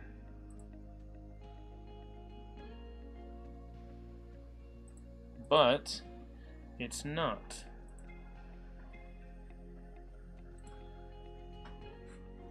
Huh. That is a good question. Why didn't that work right?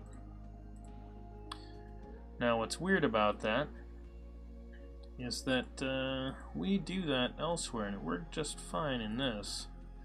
Let me take a look at our other code and see if I'm doing anything crazy, because I know that so we've got some weirdness from the fact that we keep our EF in a separate project. But it shouldn't be that weird. Let's see. Games. create, not that one. Players, create. On post async, that. Yep, nothing weird about it.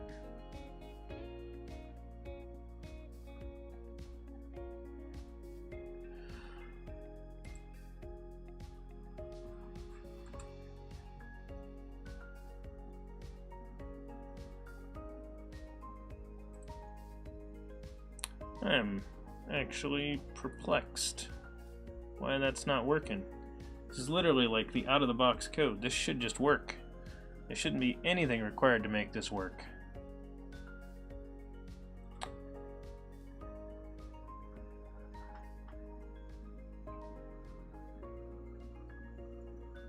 Huh.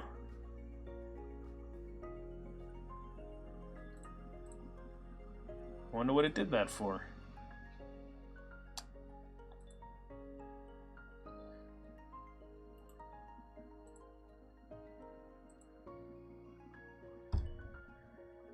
Huh.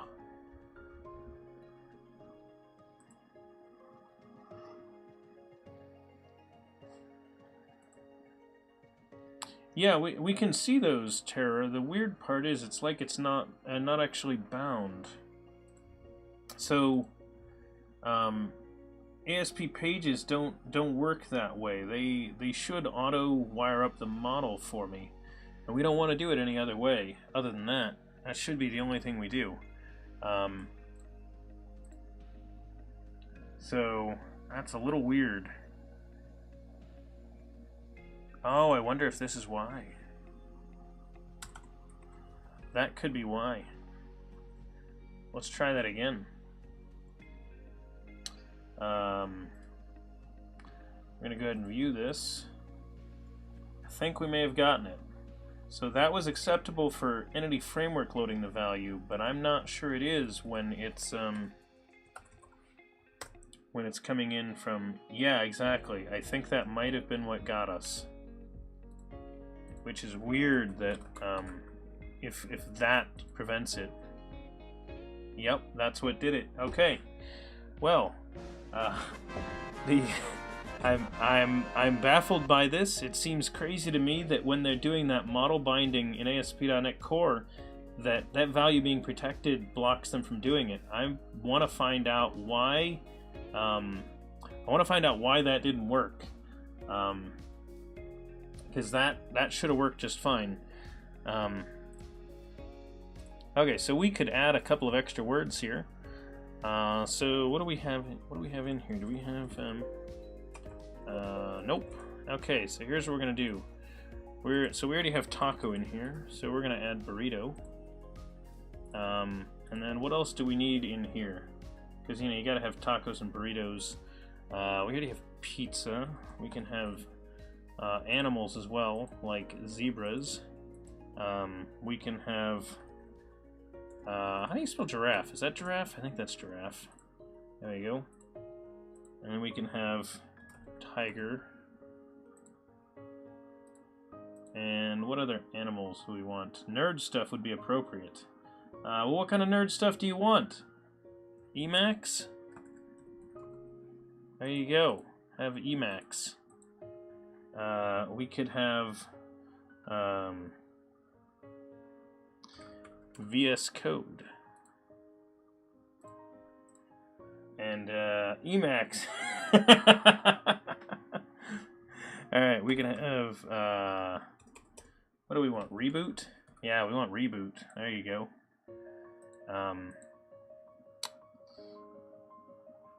What else do we want in here? We already have that. Oh, Gen Foo. We need Gen Foo, right?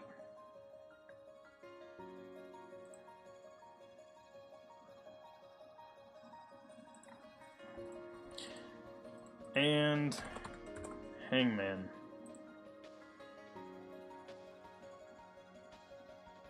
No, Sven, we had that in there, actually. We had the protected in there, so that was all on us.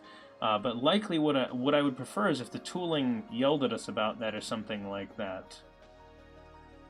Might be strange to ask, but what are you working on right now? So Terror, our bot, oh, I know the word. Boom.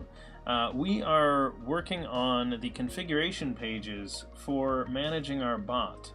So we have a bot that's running in chat, and it lets us play things like that Hangman game that you can see in chat. And this is the word list that Hangman game uses. So it will pull its words from this list. And so we can add words to this as we like. So I could add in, you know, do we have Python in there already? I don't know, let's find out. Nope, we didn't have Python. What's someone else's favorite language? Perl? Oh man, I just thought of the best one. We need regex. As well as regular expression. PHP, that's too short, man. PHP. You meant WordPress. Link, oh man, Link is an evil one. And what else could we have in here? Recursion. And then we could have recursion.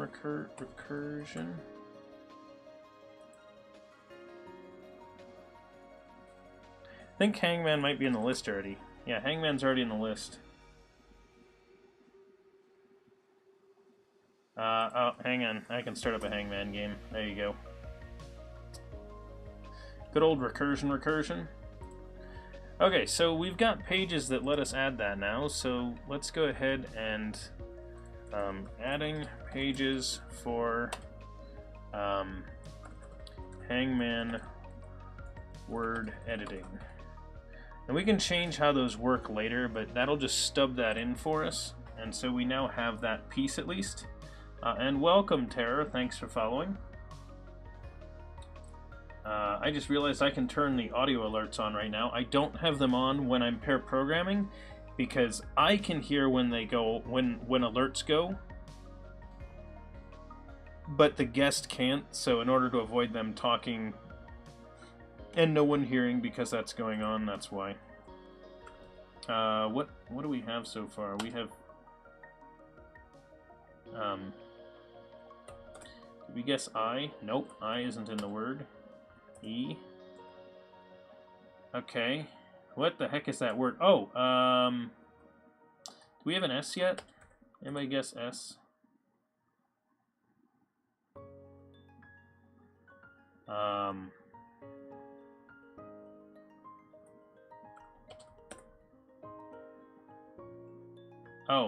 Oh, what was it? MS Test. It was MS Test. Oh, right. Yeah, that makes sense. Okay, well, we failed in Hangman. Sorry, everybody. Seriano Seri, welcome. Thanks for following. Welcome to DevChatter. So, okay, cool. So that's working. We've got that in place. There's a bunch of stuff in here that needs to get cleaned up, but not the end of the world. I am going to hop through these files and do a bit of cleanup here, because we don't need all that junk at the top of the file. So I am going to do that real quickly. Just get rid of additional references and things that we don't need. And yeah, I'm using a shortcut, Control-RG, that's the one. Yeah, none of us could guess MS Test, because none of us use it. Till, hey, oh, Norway is 17th of Way. Yeah, exactly, of Way. I was unaware that this was Norway's birthday, but happy birthday to Norway. Congratulations on achieving another successful rotation around our star. Okay, so we'll call that cleanup usings. Alright, cool. That's looking a lot better. I don't need to clear up all of those. Next thing I want to get to, I want to do the same basic thing for our next object that we want to be able to mess with, which I think, so this one's going to get ugly, but let's do quiz questions.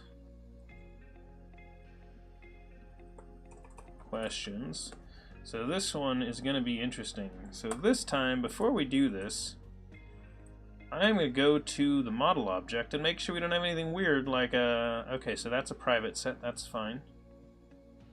I wonder what it's going to do with this.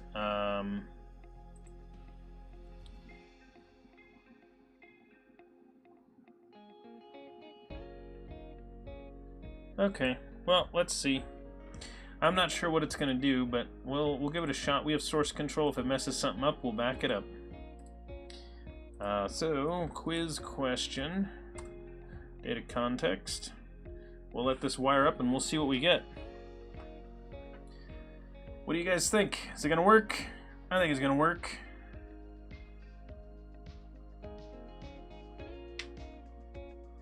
Alright, there we go. So it made me some pages. Don't know what those pages do just yet. Don't know what they're going to look like either. So we're going to say quiz question. Did I just call it quiz questions? Yeah, quiz questions. Let's see what happens. Okay, in that case, in order to get it to build, I'm going to stop the running bot. So I apologize, stopping the bot, everybody. I'm going to start the bot back up, and then we are going to view the web page. So we're going to change that eventually so that the web page and the bot are started by the same thing. In fact, we're going to bring the bot into the web page, so it'll be running through this app instead. So here are our current questions. So if we wanted to make a new question, we would have to hard code it into here, and these are all just strings, but man, I'd like some better stuff in here. So it wires us up with this scaffold of these pieces, but these aren't perfect. So it happens that because this is just strings, it just gave us some text boxes here, which isn't bad, but like main question, for example, probably we want this to be a multi-line text box, but we still want a pretty short question. So I'm going to Google for an easy programmer question. Whoops. Quiz question. Well, that's a good thing.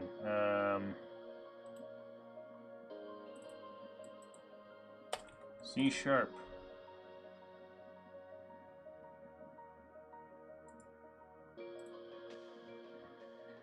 Okay,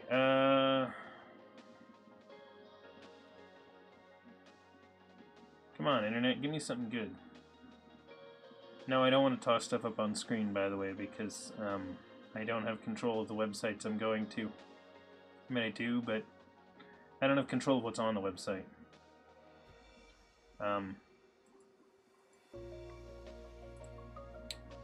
What's 1 + 1 × 0? That's a good kind of question. Okay, so why don't we do this? Because that sounds like fun. We're going to go to the console. We're going to say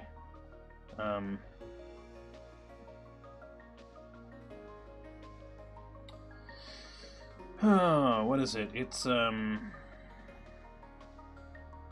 0 is greater than false. 0 is less than false. 0 equals false. 0 equals false. Okay. Which of the following is true?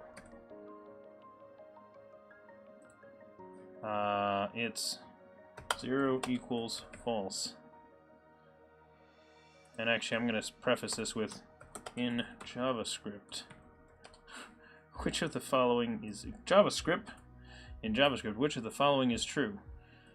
0 equals false. 0 equals false, 0 is less than false, 0 is greater than false. Okay,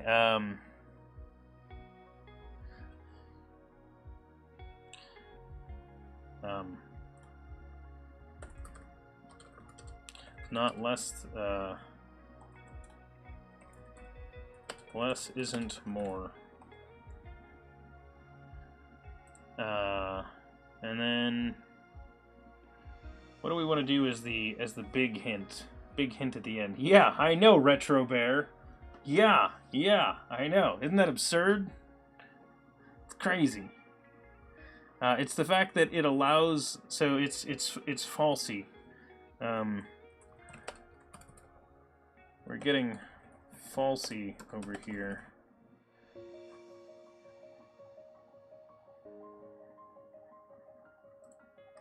Alright, let's hope that worked. There we go. Okay, cool.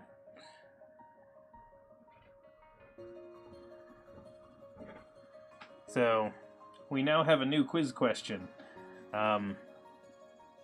Yeah, the absurdity of JavaScript.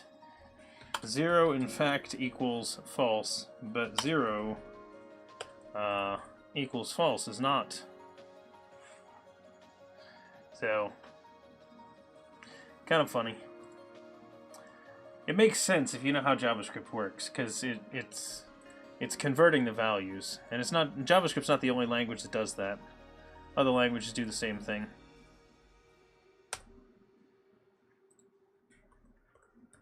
So, it's not terrible.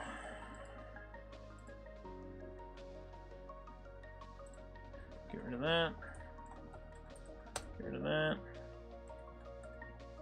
Oops. There we go.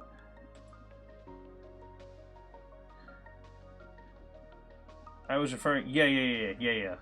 One of the ones where the speaker goes "wat" all the time when you see absurd things in JavaScript, of which there are many. Yeah. I mean, what? No, I have no idea what you're talking about. I've never seen that talk. Sounds interesting and fun. Okay, so adding scaffold for quiz question. Alright, there we go. So now we have editor pages for those. We should be able to add other things as well. The more interesting one is going to be figuring out what we want to do for configuration. Terry, yeah, that's strange for me that equals means if it's closely the same. Yes. Yeah, exactly. 1 equals the string 1. And that's actually because what it's trying to do... So what a lot of people don't realize is C# actually has a similar concept. It actually does that same thing. You just don't notice it as much because it doesn't do it with everything. But there are some instances where C# will change types without talking to you about it also. So if you do mathematics, see. False, that one happens in most languages. Yeah, because floating point math isn't what you think it is. So the way that C# does it is if types can implicitly convert, so for example, if you have an integer and you attempt to add that integer to a string, so for example, if I write this code, if I said string foo, that's fine, equals hello, and then say +1, right? It's going to make the string hello 1, right? It's going to make this string when I do this. But if I come down here and I say, so I can also say 1 plus hello, right? And this will also be, we'll do this, right? Because it knows that it can convert my integer into that. But I can also do this. I can say decimal number equals 1 plus 0.5m, right?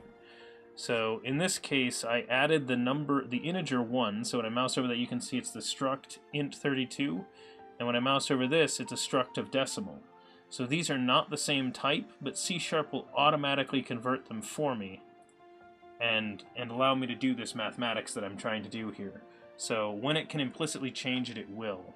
So C# does some of that. What it doesn't do is it doesn't have those implicit conversions to Booleans. And also there are a lot of other conversions that it doesn't just do automatically. And it certainly doesn't do them on equality. So for equality comparisons, by default it does type checking. And so that's why I point out, like, some of these things JavaScript is doing, C# does also, but just not in the case of an equality comparison, which is the key. Yes, exactly. As Tara points out, when you do a triple equals in JavaScript, that's actually most of the time what you actually wanted to check. So most of the time when people are doing comparisons, they actually want to do a triple equals. So it's kind of funny. Okay, so we've got that. Let me take a look at our GitHub. Okay, we don't have any changes right now. That's good. So the next thing that we want to put in here, so we've proven that we can add some pages to be able to modify some of the data. Actually, while I'm here, I'm going to add quotes as well. So quiz questions, and we're going to put in quotes, because I think quotes is another useful one to have the pages for. So let's go ahead and pull in a quote. Just make sure that it's not doing anything weird. It's not. So let's go and add a razor page, CRUD pages for quote entity. And we're going to go ahead and add that as well. And then this will automatically go and create the pages for that one. So we're going to have our create, edit, details, etc. And none of these pages are nice yet. We're going to need to get in there and actually give them the right components, because they don't have them just yet. But they should get us some of what we need.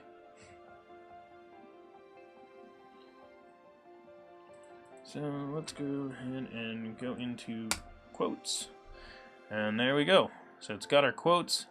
So someone commented about being impressed by the fact that it you know, scaffolds these things for us, which is pretty nice, because it goes and creates these pages for us.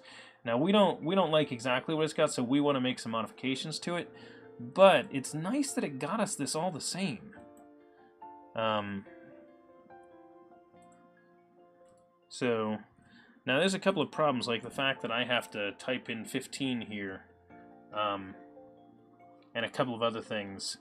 So you'll notice it gets me this, like, it gave me a date picker, like out of the box. I have a date picker, which is just like, what? It just found that on the type and made me all the things I needed, including a date picker. It's quite nice. So, also, I swear it's not rigged. Oh, and see, it was Craigzify that added it, so you can see who added these. Alright, so what do we got? One potentially really confusing one is how curly braces are interpreted as an empty code block if curly is the first token, in other cases as an object. Oh, yeah. Yep. It gets weird in JavaScript because JavaScript has objects that are a little bit different than how C# uses them, for example. So C# and JavaScript, while they look similar, what actually is going on is quite different, actually. Okay, so we got that going. Let's go ahead, clean this up. So we're going to go ahead and remove redundant pieces, and then we're going to get rid of that. Next up is this one. I wish it got these a little bit nicer when it scaffolded these in. Really don't need all those types in there for me.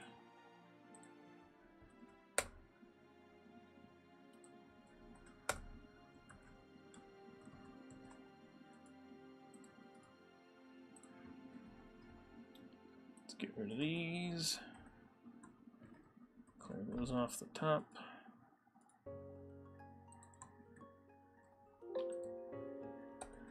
Get rid of that. Get rid of that. Get rid of those. And there we go. Nice, clean code. Slightly better than it was before. Okay, so adding scaffolded quotes pages. Okay, sounds good. So we've got those now, and I think those are actually pretty nice.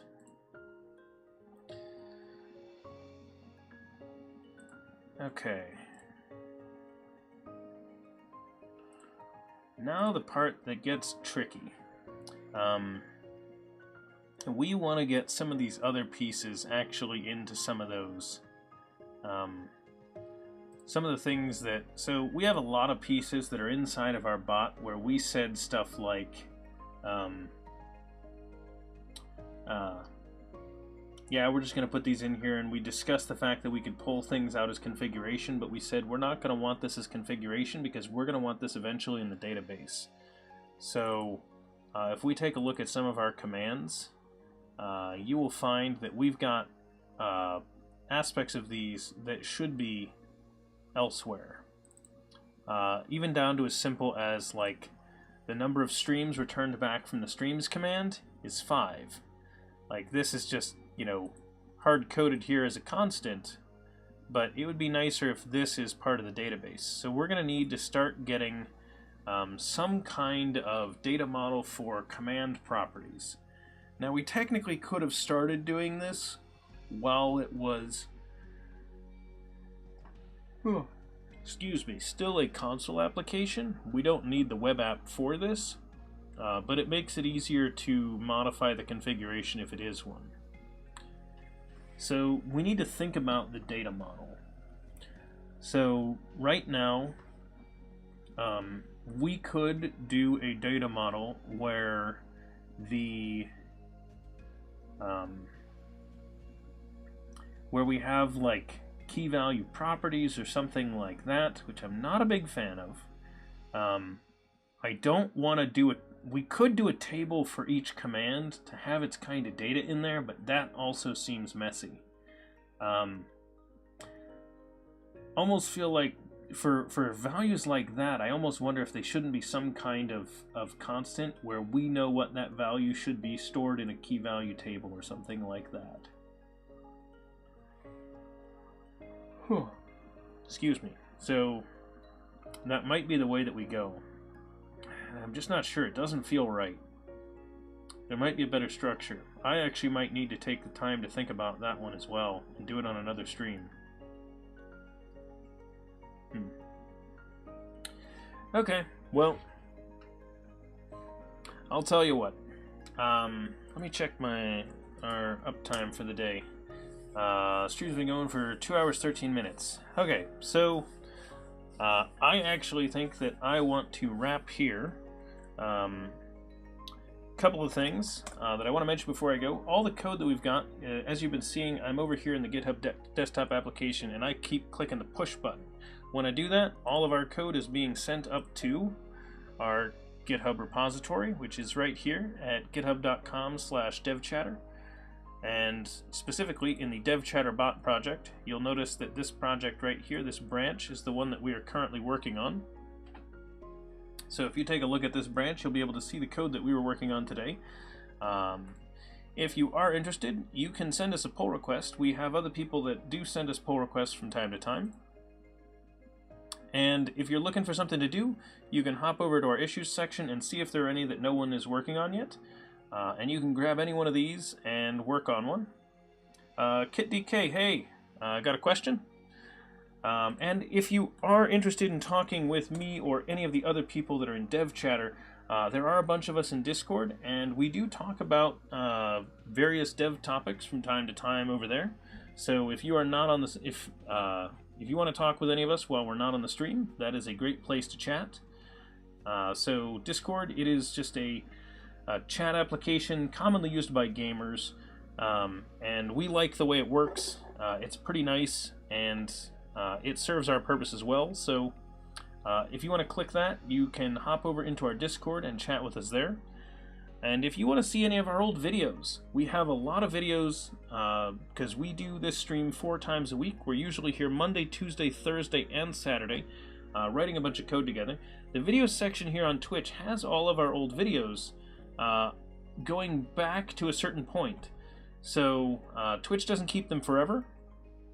So if you want to see anything that has expired from Twitch, you can actually go check out our archives that are over on YouTube. So we keep our archives of the channel over there, and I am now going to get yelled at by at least one of the viewers saying, hey, you're missing one of the videos, because I am missing one of the videos over there.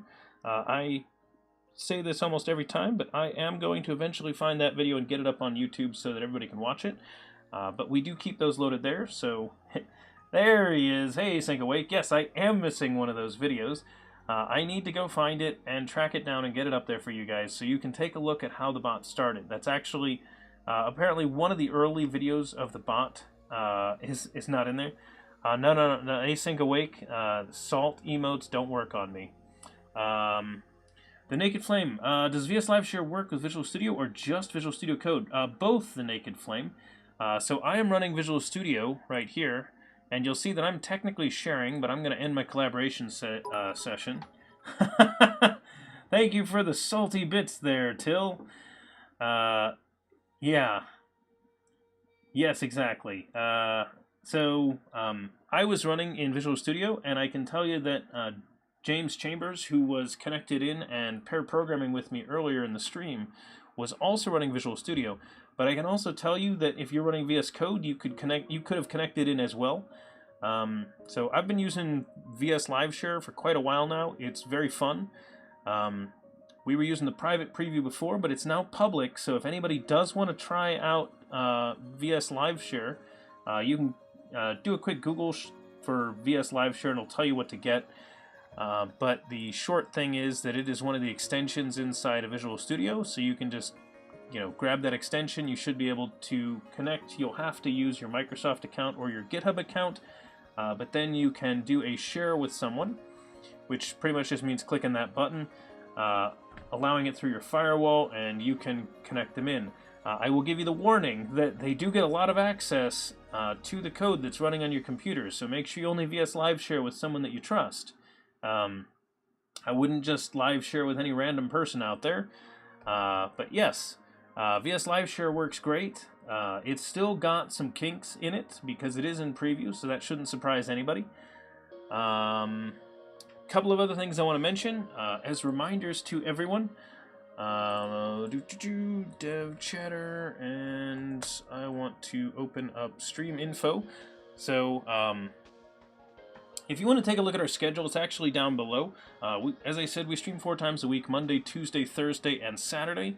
So Monday, Tuesday, Thursday, and Saturday. I have the times listed here in Eastern Daylight Time, but if you are on Twitch and you scroll down below the stream, so down here, you will see that I have this Now Live panel here, and it will convert this to your time zone if you want to see what the time is that we normally stream. And if this panel doesn't load for you, say you're in an app or something, you can check out our schedule section. And actually the schedule has a link to that page that I was showing you. So if you want to check that out, you can see when we're normally streaming. And then for any streams that we have where I've scheduled what we're going to be doing, I'll put the information in here as well. So before the stream started, anybody could have come here and seen that we were going to do another pair programming session with James. So Saturday, I will not be able to be here, so we're canceling the stream on Saturday. We're going to try to do a Sunday one as a backup. We'll see how that goes. Hopefully I can do it, but no guarantees on that one because the Sunday stream's kind of rough. Either way, next week, I don't know which day, but that's part of the reason why this is clear. We should be doing another pair programming session next week. Probably won't be with James, but there should be at least one pair programming session next week, maybe 2. We'll see how that goes with people's schedules, because that is always the challenge. Most of the people that try to get on here are MVPs or insiders or people that do other kinds of video content, YouTube, Pluralsight, DevIQ, any of the various online training places where you could have, video content. So those are the types of people that we try to bring on here.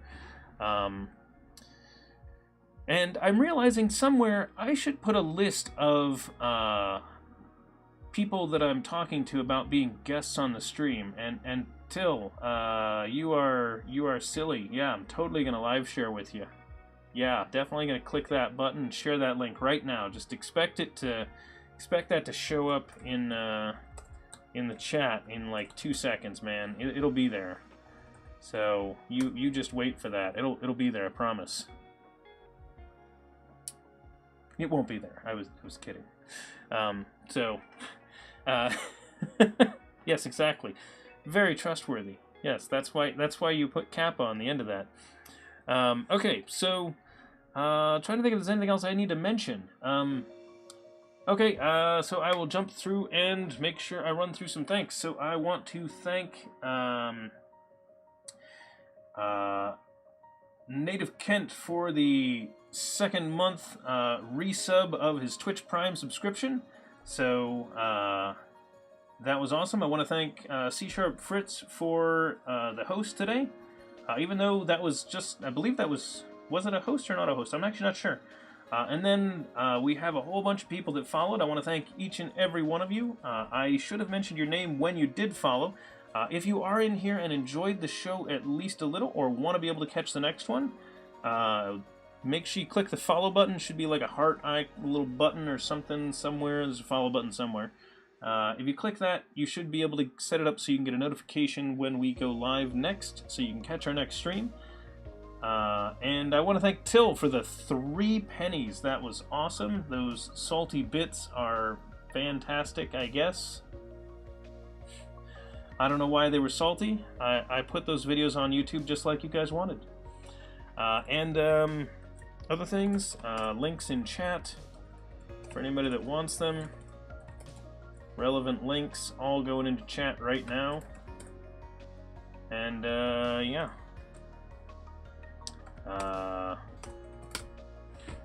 There's the bot. Hey, Till, thank you for the 100 biddies.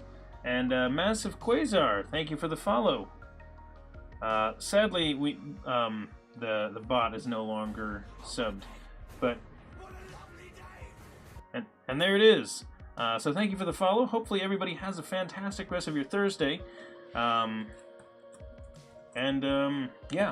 I will catch you all either on Sunday or Monday. So you will have to survive a couple of days without a stream. So take care, everybody, and happy coding. And feel free to check out the GitHub and send me a pull request, because I would love to see one of those and review some code this weekend. So, thanks. Bye, everybody.